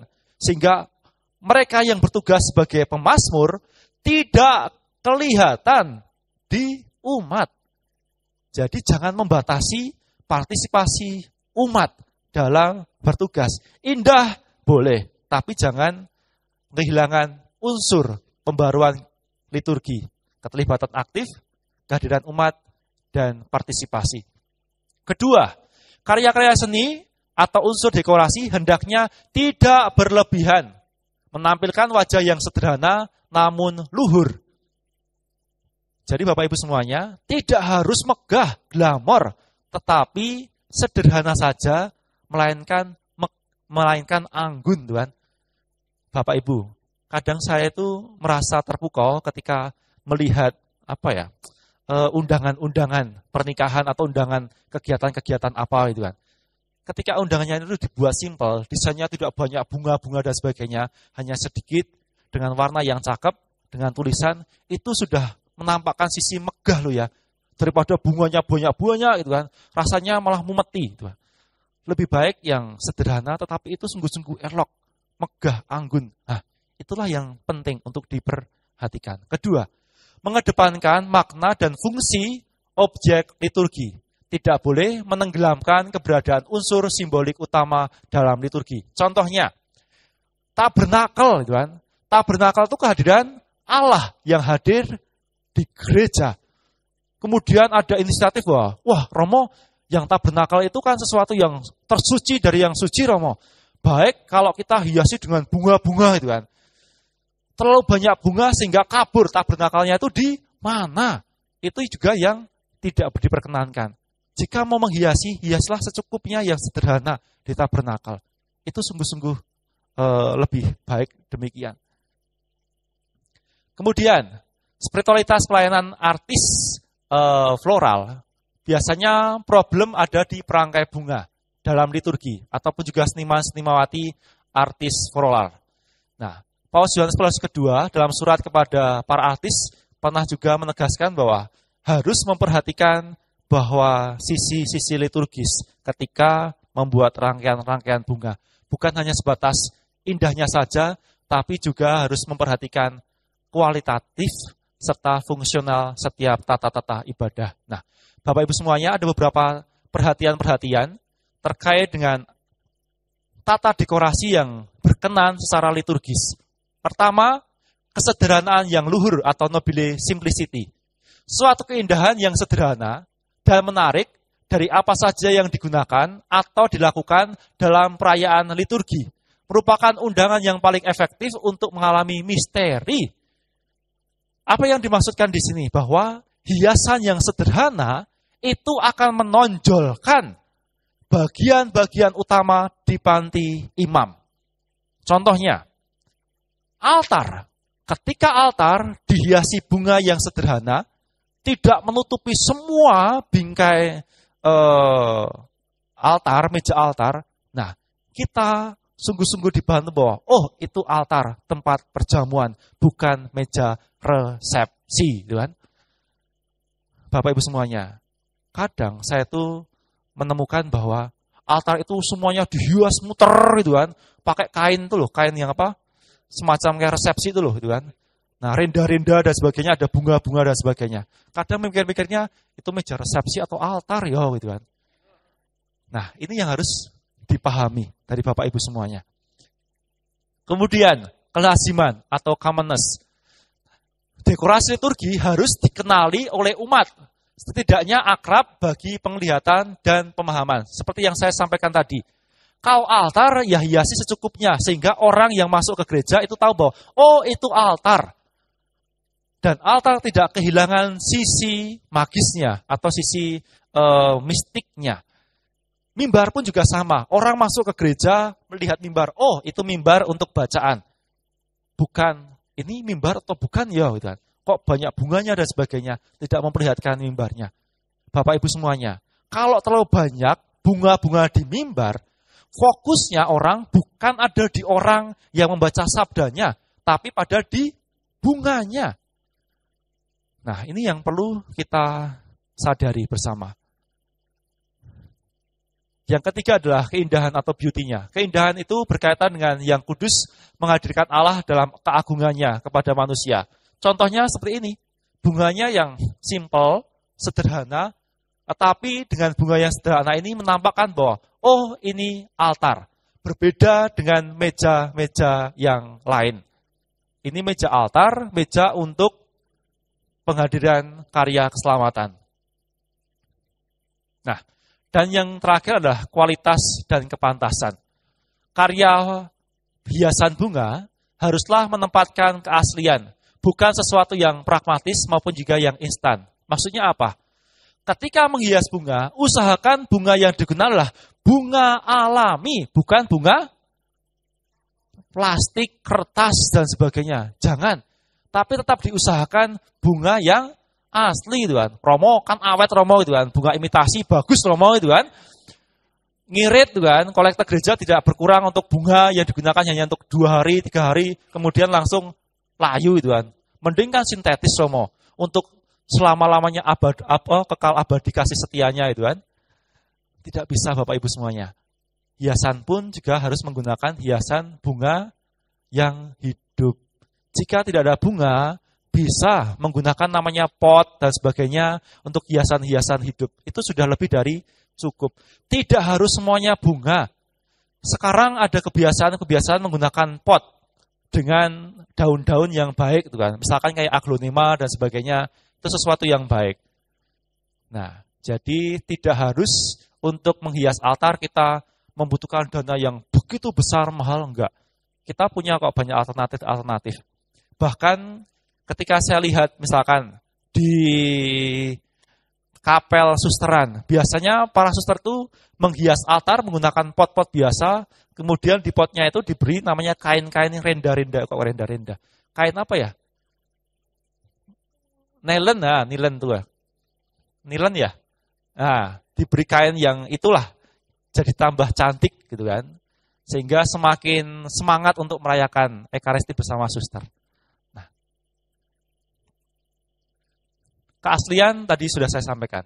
Baik, Bapak Ibu semuanya, di sini ada unsur-unsur bunga dalam tatanan ruang yang liturgis, yakni dalam gereja dan juga luar gereja. Perlu sungguh-sungguh dipertimbangkan mana aspek yang dalam gereja maupun juga di luar gereja. Untuk di dalam gereja, unsur perabot utama dalam liturgi gereja, khususnya Ekaristi adalah altar, ambo atau mimbar, dan kursi imam. Ini untuk di panti imam dalam gereja. Harus sungguh-sungguh diperhatikan. Sedangkan luar gereja, aturan karya floral dalam gereja berlaku juga untuk aturan di luar gereja. Perangkai bunga tidak hanya perlu mengenal tata ruang secara keseluruhan atau tata panggung panti imam, namun juga kondisi fisik tempat diletakkan floral atau riasan bunga. Dan diharapkan ketika menempatkan riasan bunga dalam Ekaristi misalkan, bukan di gereja, tetapi di luar gereja, misalkan di rumah umat dan sebagainya, mohon diusahakan, saya mengatakan diusahakan, tatanan bunga jangan diletakkan di meja altar. Mungkin baik di bawah atau misalkan ada tempat khusus seperti itu. Jangan di atas meja altar. Karena apa? Karena kadang menutupi imamnya. Umat tidak bisa langsung melihat imamnya. Alangkah baik ditempatkan di bawah atau mungkin ada meja tersendiri. Itu anjurannya, harapannya. Tapi misalkan memang tidak bisa dan sebagainya, apakah Ekaristinya tidak sah? Tetap sah, gitu kan? Tetap sah. Memang kondisi di luar gereja atau misalkan perayaan Ekaristi di rumah itu memang tidak ideal. Jadi dalam kondisi-kondisi tertentu masih bisa ditolerir jika ada sesuatu yang salah. Tapi misalkan di gereja, ya memang harus sungguh-sungguh diperhatikan soal itu. Oke, untuk dekorasi altar, saya rasa saya loncati saja, Bapak Ibu semuanya sudah tahu. Untuk dekorasi altar, contoh-contoh yang kurang lebih tidak baik untuk dilanjutkan seperti ini. Contohnya ini, meja altarnya itu ditutupi dengan semua kain, kan, sehingga semacam kayak meja prasmanan. Bunganya juga banyak banget, kan. Itu sesuatu yang sebenarnya tidak dianjurkan. Contohnya lagi, ini panti imam, bunganya itu sampai menutupi romonya. Di belakangnya ada balon. Balon tidak dianjurkan loh ya Bapak Ibu dalam dekorasi di panti imam. Bukan apa-apa, tetapi yang paling menakutkan adalah kalau pas balon itu meletus, duar gitu kan. Imamnya ngangkat piala dan anggur, duar gitu kan. Tumpah, gitu kan. Romonya tambah dosa nanti. Ini jadi apa? Ya ini fotonya apa? Oh, ada gitu kan. Kemudian di panti imam, di depan altar itu semua bunga, semua buah, semua sayur diletakkan tuh kan. Semacam kayak pasar sayuran. Ini juga perlu diperhatikan soal itu. Nah, ini juga sama gitu kan. Ini katedral Jakarta. Mungkin juga dulu seperti ini. Saya rasa sekarang sudah membaik gitu kan. Katedral Jakarta. Bunganya banyak banget sampai altarnya itu ketutupan. Kita nggak bisa lihat altarnya itu di mana karena semuanya tutupi dengan bunga. Nah, ini pun juga sama. Jangan sampai terlalu banyak sehingga mengaburkan altar. Bahkan ini altarnya itu ketutupan dengan ornamen perjamuan tuh kan, sehingga ornamen itu lebih tinggi daripada altarnya. Ini yang tidak diperkenankan juga. Jangan sampai hiasan-hiasan lebih tinggi daripada altarnya. Nah, seperti ini juga. depan altar ada hiasan full seperti ini. Ini juga tidak diperkenankan. Ingat bahwa hiasan-hiasan altar haruslah sederhana dan itu menonjolkan altarnya. Altarnya itu seperti apa? Itu harus sungguh-sungguh ditonjolkan. Setidaknya diperlihatkan kaki-kaki altarnya, setidaknya seperti itu. Bahwa itu sungguh-sungguh altar memang dikhususkan untuk perjamuan, bukan meja yang lain. Nah, mimbar. Mimbar pun juga sama, mimbar untuk menghadirkan sabda Allah yang mau mungkin mengingatkan kita maupun juga mendekatkan kita kepada Tuhan. Nah, bentuk dekorasi termasuk rangkaian bunga jangan sampai menyita perhatian umat, mengganggu konsentrasi umat, atau jelas-jelas menghalangi kepandangan umat pada pelayan sabda. Ini diusahakan untuk mimbar. Jangan sampai menghalangi orang melihat petugas. Nah, contohnya ini. Bunganya itu ditempatkan di atas mimbar. Terlalu banyak. Fokusnya itu malah bukan pada orang yang membaca sabda dan juga menyanyikan tanggapan sabda, tapi fokusnya pada bunganya. Ini juga sama, terlalu banyak bunga itu sesuatu yang tidak baik. Sehingga godaannya kadang ingin menumpuk bunga-bunga di mimbar. Romo, ini bunganya masih sisa banyak banget Romo itu kan. Kalau ditambah bagaimana Romo yang di mimbar itu kan. Kalau bunganya, misalkan ada banyak sumbangan bunga itu kan, bukan bunga tabur ya, misalkan bunga rangkaian seperti itu, ada banyak sekali, bisa digunakan, tetapi tidak harus di panti imam.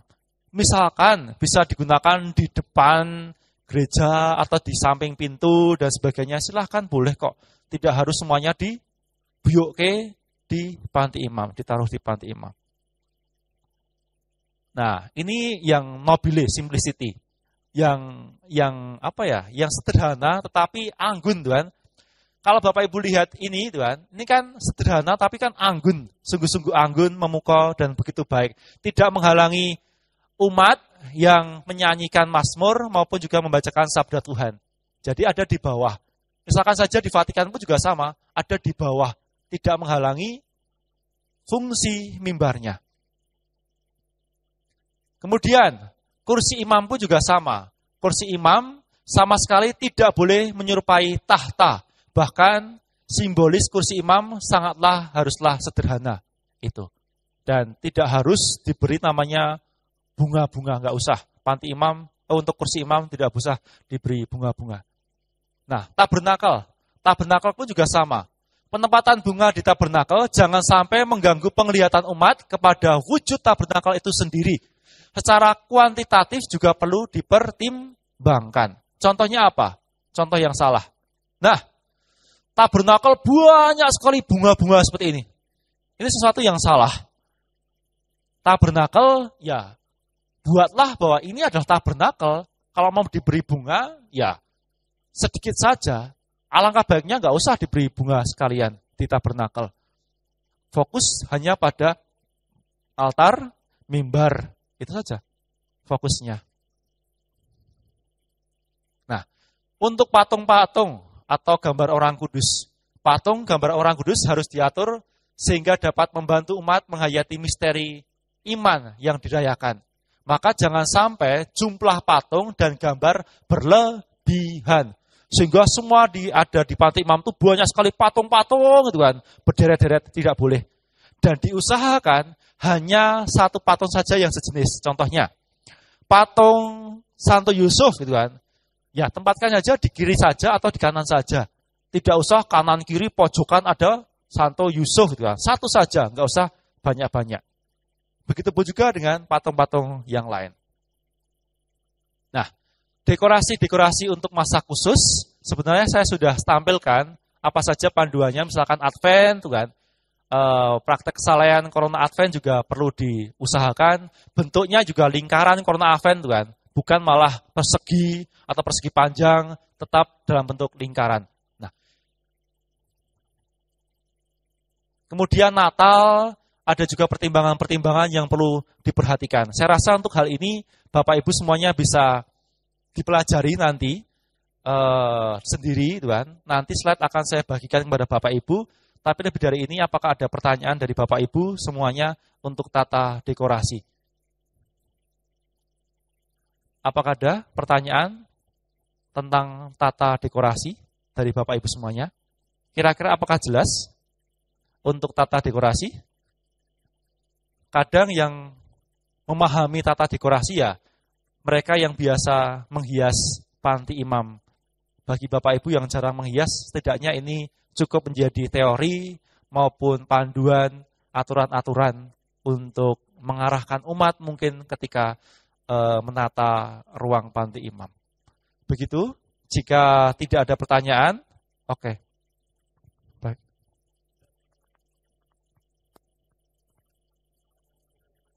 Ini ada banyak sekali itu kan. Saya rasa kalau saya lanjutkan untuk hal-hal ini yang Advent, Natal, dan sebagainya panjang sekali. Berlutut kaki kanan, apa-apa. Silahkan. Yang di grup-grup WA kan ada disebutkan juga tata cara berlutut. Dan yang ditekuk adalah kaki kanan. Nah, yang untuk ya entah waktu sebelum duduk atau di depan altar. Memang ada tulisan setelah itu bahwa kalau memang ada masalah fisik itu dengan mengangguk aja, oke, nggak apa-apa. Itu kalau ada masalah fisik. Pertanyaan saya, jika tidak ada masalah fisik, apakah harus kanan? Kalau tidak kanan itu adalah suatu salah, apa mungkin bahkan berdosa. Saya ganjelnya ini diambilnya dari mana kok kanan gitu loh. Mbok bilang aja berlutut gitu aja. Gitu loh. Kok kenapa harus kanan gitu loh. Apakah kiri? Kalau kiri salah gitu. Nah, itu kok. Terus satu lagi tadi Romo juga bicara tentang menghormati sakramen. Ada kekudusan Kristus. Kemudian dikasih aturan-aturan menghormati. Nah, sebenarnya dari KGK sendiri atau dari petinggi-petinggi sana di atas sana yang membuat aturan-aturan itu, ada nggak membuat definisi menghormati Kristus itu yang bagaimana? Yuk, makasih Mo.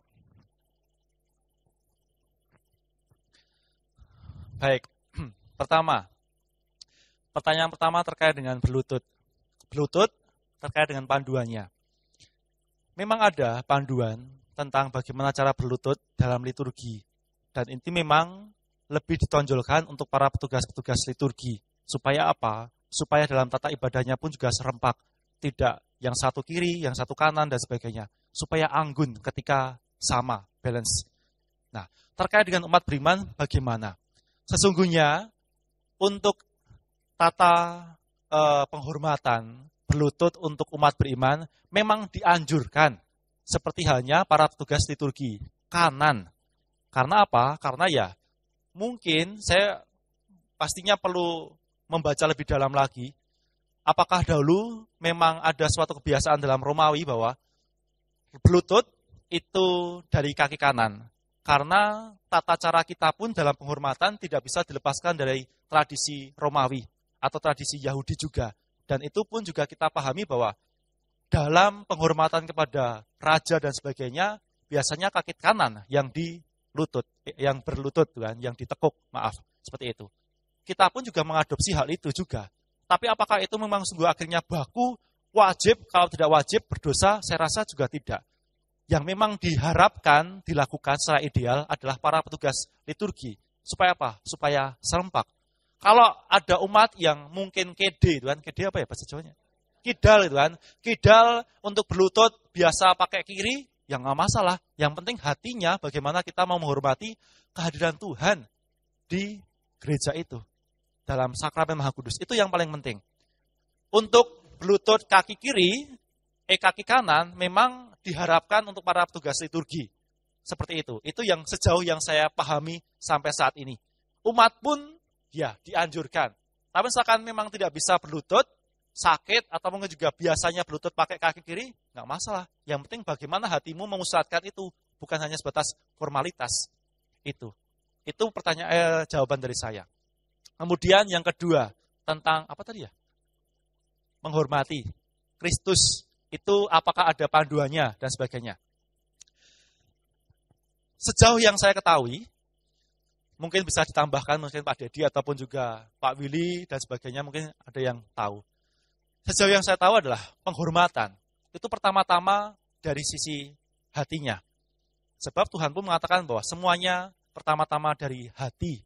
Bagaimana hati itu mau menghormati, memuji Tuhan, dan sebagainya. Nah, tetapi ingat bahwa dari hati itulah nanti muncul segala sesuatu yang kita lakukan. Apa sikap kita, apa perbuatan kita, ataupun juga apa tindakan kita, itu muncul dari hati. Nah, maka dari sini penghormatan pertama-tama adalah dari sisi hatinya. Bagaimana kita sungguh-sungguh mengharapkan perhatian kita kepada yang kudus itu. Dan seringkali hati yang mau menyembah, menghormati Tuhan itu tidak juga bisa dipisahkan dari kondisi hidup kita berada. Contohnya, saya orang Jawa, ketika ada sultan datang, itu kan, saya akan menghormati. Cara menghormati orang Jawa, ya, pertama-tama jangan pandang wajah sultan, tapi pandang kakinya.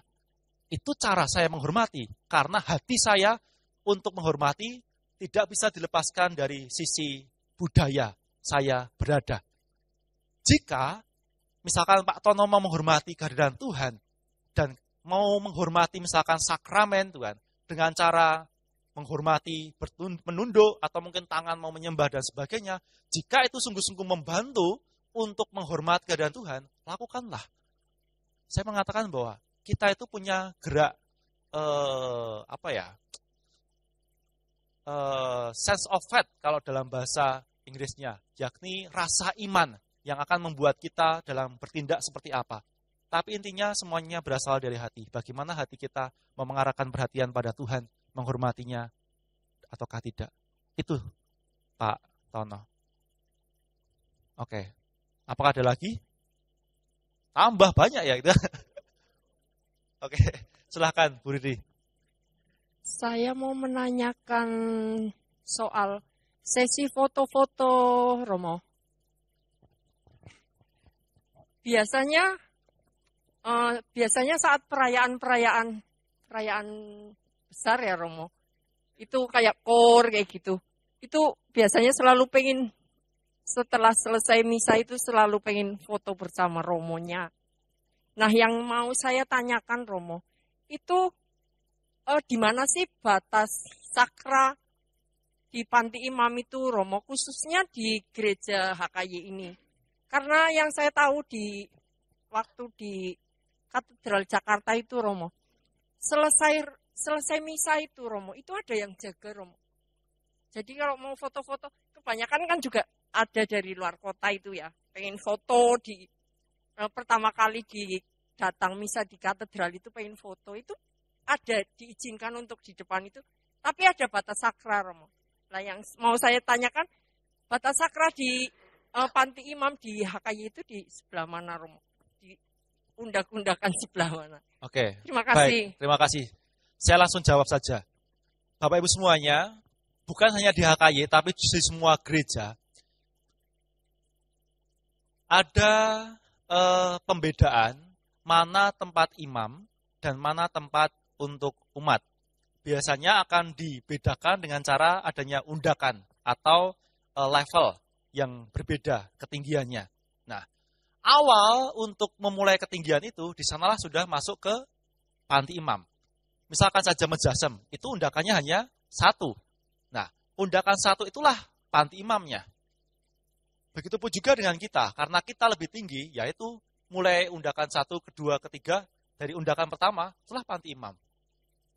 Nah, maka untuk foto, alangkah baiknya, saya katakan idealnya ya, loh ya. Secara idealnya, baik kalau foto itu di bawah Panti Imam. Idealnya.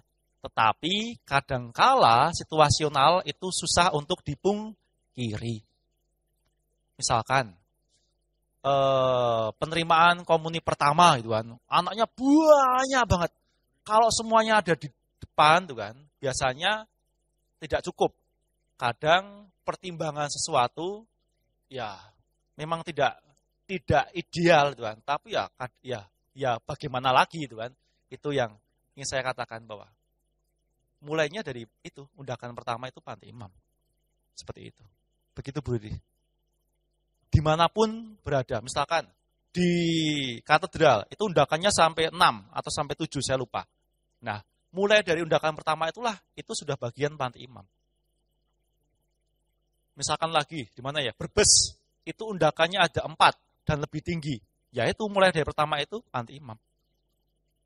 Begitu. Paham Budi? Oh iya paham. Saya kira lihat saya karena nggak paham.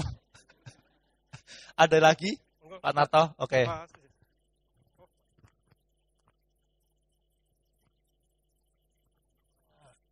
Saya mau tanya ya Romo, itu mengenai dekorasi. Dekorasi selain bunga, apa bisa diganti dengan misalnya buah-buahan ataupun hasil bumi? Sebab yang saya ketahui, sewaktu saya misa di Medan ya Mo, itu untuk misa yang terakhir ya Mo, mungkin kalau Minggu sore, atau Sabtu sore. Nah itu meja altar itu dihiasi dengan buah-buahan dan juga mungkin ada sayurannya gitu loh Mo. Nah saya juga bingung, ini satu terobosan baru bagi saya, atau memang ya ini satu ya bentuk yang baru loh Mo. Nah, saya juga sempat gimana ya, kok aneh ya, maksudnya bukan aneh tapi gini, ya sehabis itu buah-buahan itu atau sayuran itu diambil sama umatnya, ya dibagi-bagikan begitu loh Mo. Nah, apakah itu dekorasi yang seperti itu maksudnya untuk di HKY, kalau misalnya itu ada dekorasi yang berbentuk seperti itu diperbolehkan atau enggak? Baik, terima kasih. Hampir sebagian besar, khususnya misalkan pada pesta pangan dan sebagainya, banyak sekali gereja-gereja itu tetap memungkinkan adanya hiasan-hiasan, misalkan hiasan hasil dari kebun, misalkan umbi dan sebagainya, dihiasi sedemikian rupa sehingga itu menampilkan sesuatu yang indah di altar. Jadi tetap bisa dimungkinkan, misalkan sayuran, buah-buahan, entah itu pada hari pangan dan sebagainya, tetap boleh. Misalkan saja saya katakan gereja Bedono. Bedono, kalau Bapak Ibu semuanya tahu ya, dari Ambarawa ke selatan itu ada namanya gereja Bedono, bukan Gedono ya, Bedono. Nah, di Bedono hampir sebagian besar umatnya itu tani, sayuran. Kalau untuk membeli bunga, itu mahal sekali. Kolektannya juga tidak banyak. Sehingga untuk menghiasi altar, mereka itu menghiasi altar dengan apa? Buah-buahan kebun. Ada tomat, kan? Kemudian ada waloh dan sebagainya. Tapi ditata dengan sebagian rupa, dan itu baik, sungguh-sungguh cantik. Jadi tidak langsung ditaruh begitu saja seperti pasar itu, enggak. Tapi memang dirangkai dengan kronjot dan sebagainya, dan itu tidak banyak, hanya untuk menghiasi saja, itu tetap dimungkinkan. Catatannya adalah buahnya buah segar dan tidak berbau. Contohnya, pete, kemudian durian, nah itu akan mengganggu konsentrasi, kan? Apalagi romonya yang mempersembahkan, Tuhan. Nah, kepingin. Maka Bapak Ibu semuanya tetap dimungkinkan, asalkan saja buahnya memang buah yang tidak mudah busuk dan juga tidak berbau menyengat. Itu masih dimungkinkan, hal itu Pak Narto.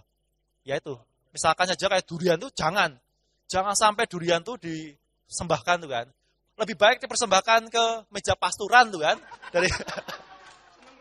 daripada altar. Ya.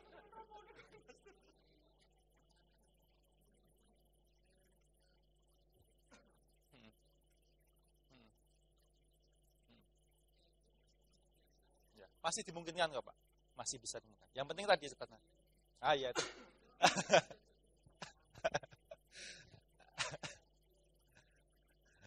Ya, baik. Tadi pertanyaan terakhir siapa? Oke, baik, Pak Sis. Baiklah Romo. Ini kaitannya dengan alat musik, ya band betul. Maaf kalau nanti misalnya mungkin saya salah dikoreksi. Dulu itu ada diperbolehkan misalnya dalam tugas kur dalam misa, itu membawa alat musik lain, misalkan gitar, selain organ yang ada di gereja. Zaman dulu itu boleh katanya. Waktu itu pun ya saya tahu ada misalnya OMK menggunakan ada gitar dan lain sebagainya. Tetapi ada perjalanan ke sini, salah satu romo, saya tidak akan menyebutkan namanya, ternyata tidak boleh, itu akan mengganggu kekusukan misa. Nah, terus ada romo lagi, ganti romo, ganti lagi. Boleh membawa alat musik tertentu untuk misa-misa tertentu. Misalnya untuk misa perkawinan atau misa yang lain, syukuran atau apa. Tetapi untuk misa mingguan tidak boleh ada alat musik lain. Nah, itu bagaimana Romo? Itu yang pertama. Yang kedua, kaitannya dengan dekorasi. Dekorasi salah satunya juga gua Natal ya Romo ya. Gua Natal juga salah satu dekorasi. Nah, apakah karena saya juga beberapa kali itu ikut untuk membuat gua Natal, apakah dalam membuat gua Natal itu karena prosesnya kan juga tidak sebentar. Itu butuh berhari-hari. Nah, apakah di situ juga lebih baik sakramen itu dipindahkan atau tidak? Mungkin itu Romo. Terima kasih. Baik. Pertama, untuk alat musik. Saya ingin mengatakan demikian, bahwa di semua daerah dan juga tempat punya kekayaan alat musik masing-masing. Dan gereja pun melihat bahwa itulah suasana kekayaan manusia dan budaya yang juga bisa dimasukkan dalam gereja sebagai sarana untuk pewartaan Injil, maupun juga untuk menghadirkan kemuliaan Tuhan. Memang semua alat musik, tidak semua akhirnya bisa digunakan di gereja, iya. Misalkan saja, seperti musik dangdut dan sebagainya nggak bisa. Ketipung dan sebagainya belum bisa dimungkinkan dan sebagainya. Tapi ada kok musik-musik yang lain yang memang gereja melihat itu sebagai inkulturasi liturgi. Misalkan saja keroncong dan sebagainya, itu masih dimungkinkan untuk penggunaan-penggunaan dalam gereja.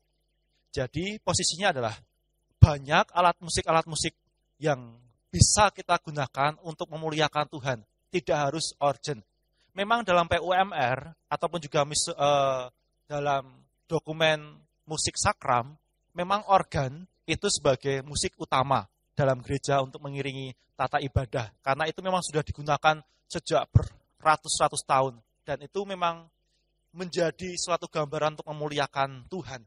Tetapi dalam inkulturasi liturgi, gereja pun juga melihat bahwa semua alat musik yang memang cocok untuk membantu masuk dalam inti perayaan Ekaristi atau misteri iman tetap masih bisa digunakan. Jadi apapun musiknya masih boleh digunakan, tidak harus organ. Tetapi, saya mengatakan, kadang setiap pastor paroki itu punya pemikiran dan kebijaksanaan masing-masing. Saya mengatakan demikian. Kalau dalam sisi gereja nih, itu masih tetap dimungkinkan dalam sisi inkulturasi liturgi.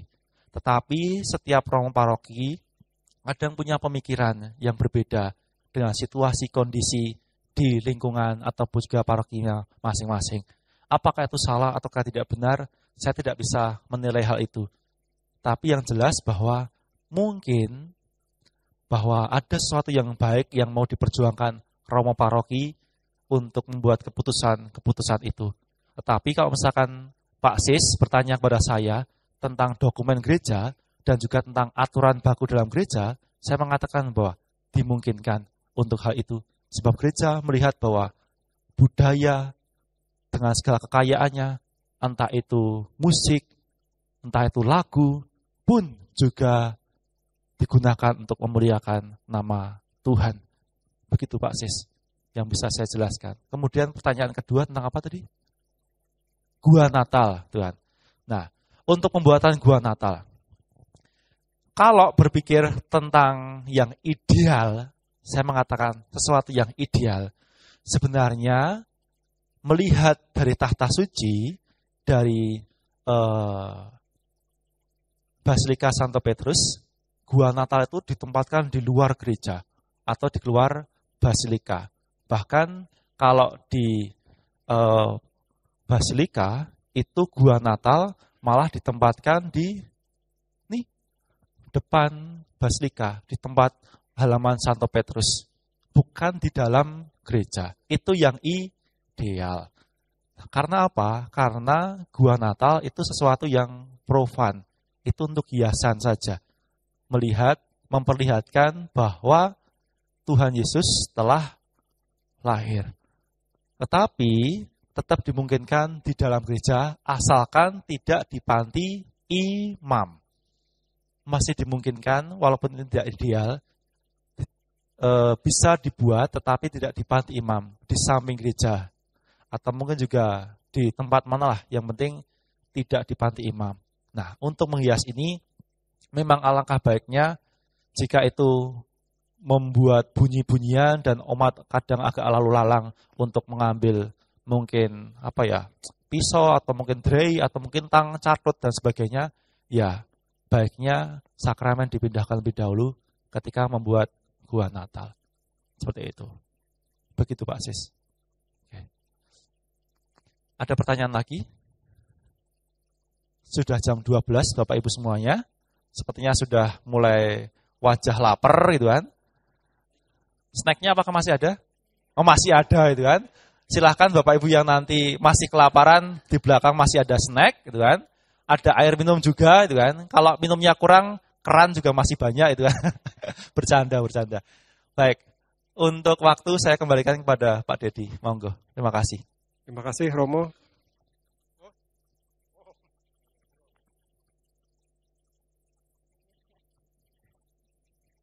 Yang terakhir mau. Baik. Untuk itu dekor pengantin. Sekarang kan aturannya ternyata semakin banyak untuk di panti imam. Apa boleh orang luar yang mendekor? Seperti itu. Kan mereka nggak tahu aturan-aturan kita di gereja. Ya, baik. Apakah orang lain di luar paroki boleh mendekor? Sejauh waktu itu berbincang-bincang dengan Romo Toro, sekarang Romo Bagio, gitu kan, terkait dengan tata dekorasi, memang dipersilahkan kepada pasangan suami istri atau calon pengantin untuk memilihnya. Apakah yang menghias dari dalam gereja yang biasa menghias ataukah juga di luar. Nah, untuk keputusan waktu itu kami mengatakan bahwa bebas dari calon pengantin itu bebas, silahkan memilih dari siapapun juga. Yang penting tetap selalu mengikuti kaedah-kaedah dalam menghias. Nah, tentang hal ini disiasati dengan cara seperti ini. Biasanya ketika khusus KPHB, salah satu romo entah saya ataupun juga Romo Bagio yang mengisi sisi liturgi perkawinan akan menyampaikan batasan-batasan apa saja yang harus dilakukan dalam menghias panti imam. Dan juga sudah dibuatkan pula untuk batasan-batasan dalam menghias sudah di bawah candra itu kan, maksudnya ada di sekretariat, dan itu pasti akan diberitahukan kepada umat yang menghias misalkan dari luar gereja HKI. Seperti itu. Jadi memang tidak ada keputusan harus dari orang HKI, tidak. Tapi waktu itu keputusan terakhir yang kami sepakati adalah diperkenankan untuk silahkan siapapun menghias, yang penting mengikuti aturan-aturan yang sudah dibuat dan ditandatangani sama Romo Bagio. Begitu, Bu Linda. Oke, terima kasih. Mari kita lanjutkan dengan doa malaikat Tuhan. Dalam nama Bapa dan Putra dan Roh Kudus. Amin. Maria diberi kabar oleh malaikat Tuhan bahwa ia akan mengandung dari Roh. Salam Maria, penuh rahmat, Tuhan sertamu, terpujilah engkau di antara wanita, dan terpujilah buah tubuhmu, Yesus. Doakanlah kami yang berdosa ini sekarang dan waktu kami mati. Aku ini hamba Tuhan, terjadilah padaku menurut perkataanmu. Salam Maria, penuh rahmat, Tuhan sertamu, terpujilah engkau di antara wanita, dan terpujilah buah tubuhmu, Yesus. Santa Maria, Bunda Allah, doakanlah kami yang berdosa ini, sekarang dan waktu kami mati. Sabda sudah menjadi daging dan tinggal di antara kita. Salam Maria, penuh rahmat Tuhan sertamu, terpujilah engkau di antara wanita, dan terpujilah buah tubuhmu Yesus. Santa Maria, Bunda Allah, doakanlah kami yang berdosa ini, sekarang dan waktu kami mati. Doakanlah kami ya Santa Bunda Allah, supaya kami dapat menikmati janji Kristus. Marilah berdoa. Ya Allah, karena kabar malaikat kami mengetahui bahwa Yesus Kristus Putramu menjadi manusia. Curahkanlah rahmat-Mu ke dalam hati kami, supaya karena sengsara dan salibnya, kami dibawa kepada kebangkitan yang mulia, sebab Dialah Tuhan pengantara kami. Amin. Dalam nama Bapa dan Putra dan Roh Kudus. Terima kasih Romo Andi yang sudah mengisi pemaparan tentang ruang sakra dan tata hias Panti Imam pada siang hari ini. Terima kasih juga untuk Bapak Ibu, saudara-saudara terkasih.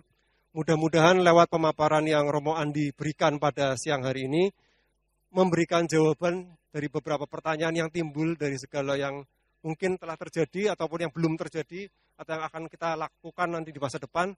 Kita bisa memperoleh panduan ya, bagaimana seharusnya dan bagaimana sebaiknya kita lakukan, dan bagaimana kita menghormati ruang sakra yang ada, kita mengerti di mana kita harus bersikap dengan baik, dan juga bagaimana kita untuk mendekor, khususnya untuk bapak-bapak ibu mungkin yang punya kenalan, yang nanti akan entah mantu, ya, entah punya teman yang mau menikah, kita bisa ngasih masukan juga, mestinya jangan seperti ini atau begini. Ya. Siapa tahu dimintai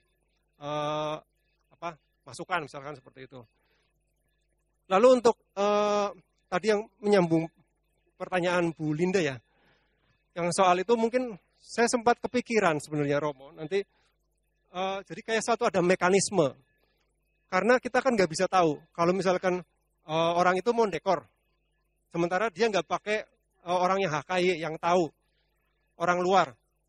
Seringkali terjadi orang luar itu kalau dekor itu kan tanpa pengawasan, dan kalau saya pernah pengalaman, pernah saya memberi masukan, nggak bisa, ini permintaan pengantin begitu sih, padahal saya memberi masukan mestinya jangan seperti ini, kan kamu juga orang Katolik, kamu tahu kan, ini gini, tapi nggak bisa. Oh ya sudah, silakan. Yang penting saya sudah melakukan kewajiban saya mengingatkan, gitu aja. Ternyata tetap jalan. Nah itu saya berpikir sih mungkin memang perlu adanya mekanisme bagaimana supaya pada saat mereka sebelum mulai itu ada pengawasan gitu loh. Jadi entah lewat siapa, entah dari sini Romo atau lewat kalau mau dekor itu harus izin dulu supaya kan kita tahu, yang ini jangan dong, yang ini jangan ditutup, misalkan ini jangan ditutup semua, ini jangan berlebihan seperti ini atau gimana kan, seperti yang sudah disampaikan. Nah itu kita kan nggak mungkin ya orang mau nyebrang mau kecemplung jurang kita biarin aja terus kan. Kita kan kalau bisa kita tarik supaya nggak selalu berulang-ulang salah gitu loh. Nah itu yang akan kita pikirkan Bu Linda. Kita Panti Imam dan dari Romo nanti kita akan harus pikirkan apa solusinya untuk yang dari luar yang tidak mau mengikuti aturan. Saya juga mau mengangkat satu hal ini. Salah satu alasan dari tema ini, ruang sakra dan tata hias, dan juga kemarin ada pro kontra ataupun masukan tentang batas suci, sebenarnya ada satu yang ingin diingatkan. Simple sebenarnya, tapi kadang-kadang orang itu tidak tahu. Kita sebagai umat Katolik, yang kita percaya sama Tuhan Yesus, kita percaya Dia hadir dalam sakramen Maha Kudus. Kita harusnya tahu bagaimana harusnya kita bersikap kepada Tuhan. Kalau saya boleh ambil kata-kata dari Kardinal Arense, yaitu Kepala Kongregasi Ibadat dan Tata Sakramen Sakramen Iman, itu beberapa periode yang lalu, dia ngomong begini, kalau kamu percaya bahwa sakramen itu adalah Yesus sendiri, kenapa kamu tidak berlutut? Kenapa kamu tidak merangkak, rebah di hadapannya? Jadi berilah roh hormat pada Tuhan. Tuhan tidak gila hormat, Tuhan tidak minta, tetapi gereja mengingatkan bahwa ayolah kita harusnya hormat kepada Dia. Jangan sampai memberikan contoh yang buruk. Kita yang sudah umat Katolik lama, tapi nggak punya rasa hormat, gitu loh. Itu yang sangat disayangkan, gitu loh. Kalau seperti itu. Jadi Hormatnya bagaimana? Oh, saya khidmat, hormat dengan membungkukkan, it's okay. Anda bisa berlututlah kalau bisa.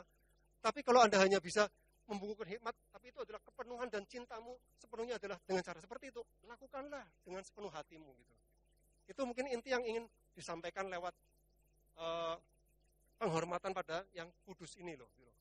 Jadi dipanggil pada diri kita itu, ayolah kita sadar gereja itu bukan tempat pertemuan umum, bukan tempat apa, tapi ada yang kudus dan ada yang maha kudus di situ. Seperti itu. Jadi mudah-mudahan Bapak Ibu, saudara-saudara terkasih, benar-benar sungguh hari ini kita mendalami apa yang sudah sampaikan Romo Andi tadi. Kita mengerti dan kita semakin bisa menyadari apa yang harus dilakukan dan kita bisa berikan kepada teman-teman kita yang tidak hadir pada acara siang hari ini. Acara siang hari ini, puji Tuhan, dibantu Joni direkam, maka nanti akan ada rekamannya, bisa untuk diulang. Dan juga tadi sumber dari filenya juga akan kami bagikan juga lewat YouTube. Kalau mau meminta sekarang juga bisa, nanti boleh meninggalkan nomor telepon, saya kirim lewat WA. Gitu ya Bapak Ibu. Terima kasih sekali untuk kehadirannya dan semangatnya sampai siang hari ini. Semoga Tuhan senantiasa memberkati kita. Amin. Untuk penutup, saya mohon bantuan Pak Wilyadi, bisa membantu untuk doa penutup.